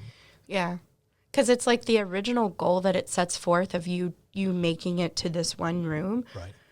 I thought just was like it opened the game. Like that was, you thought that was your goal. You thought you were going to be done. And you're like, right. No, there's a lot more after that. Well, you know, I don't know the experience that the two of you have, but like even when you get to that, right? Even when you roll credits in this game, there's so much more game there that almost everyone I've talked to is like, yeah, at some point I just quit. Yeah. Because I would have been playing that game, only that game all year. Yep. And I think that's such a, and when I say it feels like a game that fell out of another dimension or something, like it feels like the ultimate riddle box. It feels like the cube in Hellraiser. Like you start opening that and you're like, oh my God, what have I unleashed on myself? And you can't put it back. Right. And I just like, it's such a unique experience. As good as Clair Obscur is, and I think Clair Obscur is fantastic. As good as Clair Obscur is, playing Blue Prince this year was such a revelation of a game of this is totally not what I was expecting, and it's totally not what I'm expecting while I'm playing it multiple times over. Just constant discovery, surprise, sort of elation at times. Yeah. Like, oh my God, that was so clever. It is a game that I feel is rewarding in the way that a Zelda game often is, where like you're constantly finding a new puzzle and then you're figuring it out and you're realizing, oh, well, you know, or even a really good Metroidvania can be like, oh, I got this new item, but like, actually I need to use that new item in a way that I'm not even thinking of. Like there's a clever way to use this that I never would have thought of that the game really wants me to do to get to this next area. Blue Prince is doing that in the form of a puzzle game. And I just have never played a puzzle game that does it as intricately as this. And I think that deserves to be celebrated. Yeah, for sure. And I'm fine with it in second, but like, I think it deserves to get its druthers here. Yeah, absolutely. Cool. So our top 10. That wasn't as painful as it could have been, I think. Are you saying that with regret or something? No. It's more like I think we've definitely had top 10s that have gotten more contentious. Yes. And I also know that I didn't add as many, and so most of this was me just attacking y'all's choices. So it was definitely less painful than I thought it would be. Yeah, and I think we ended up with a really good top 10. Like, we talk about this off air, and I think it's worth stating here. Like, we do all of this, right, as a celebration of games. Mm-hmm. So even when we do a category like we did for the awards for like most disappointing, right, it is a way for us to talk about games that in a lot of cases we really liked, or we wish they would change something in the game. And like, maybe they'll do a sequel. I know a couple of years ago we had the Princess Peach Showtime game, and we were all like, this is not a bad game, but it could be a really awesome game. Right. And, I feel like one of the things that we do well here with this podcast is we celebrate games. And so I hope anybody listening to this is getting that impression that us narrowing this down to 10 games is to be like, hey, these are the 10 games that we think are absolutely amazing you should play from this year. You're going to have a really cool time with any of them, and really, pretty much any of this top 30, you would have a really cool time playing these games. And, that's also when we do the top 10 lists on SalukiGames.com. Check those out, is to hopefully expose you to games that you've never heard of, or, maybe heard of in passing, but you didn't really know what it was about. My taste in games may not be yours, but maybe Mario's is, or maybe Christina or Alicia or Frankie or whoever has a list. Maybe you will find somebody that connects with you in that way. And, so that's what makes this like kind of fun, but like we hope also like useful and practical in some way. All right, let's read down the top 10. Let's see. Do you have the mark on? Do you want to read them? Sure. So our top 10 games of 2025 at number 1 is... Well, you want to start 10 I guess from and number work our 10. way down. All right. I can do that too. David Letterman style. All right. At number 10 is Guns of Fury. At number 9 is And Roger. At number 8 is Peak. At number 7 is Split Fiction. At number 6 is Sektori. Wait, I thought we did Sektori at 7. At number 7 is Sektori. At number 6 is Split Fiction. This is good of us to check our homework. At number 5 is Donkey Kong Bonanza. At number 4 is Shinobi Art of Vengeance. At number 3 is Dispatch. At number 2 is Blueprints. And our game of the year at number 1 is Clair Obscur Expedition 33. Maybe the least surprising game on this top 10 is Clair Obscur. The game that pretty much everybody has universally agreed feels like the game of the year this year. But again, a really worthy game, like a fantastic game. But like I said, like any of these top 10, I think you would have a good time with. So like we highly recommend all 10 of these. That does it. That does it for our game of the year festivities. But like, as I noted, go to SalukiGames.com. It continues there. We'll have our individual game of the year list. We'll have that from contributors, past hosts of this podcast who are coming up with their own list, and like leave us feedback, give us a comment on the site, tell us we really messed up the list by cutting Blippo. How could we cut Blippo? It definitely belonged in the top 5. The Blippo developers will be tweeting you tonight. And I feel like the Blippo developers are like, wait, 11th? We'll take it. But yeah, like, let us know kind of like how you feel and everything. What are the games that you really enjoyed playing this year? We'd love to hear that via the website. You can also email us at justin.young@siu.edu. Until then, thank you, Mario, Christina. This has been our marathon time of the year for podcasting. So thank you for your time, and we will be back soon with a new episode. Until then, play something fun. We'll talk to you later.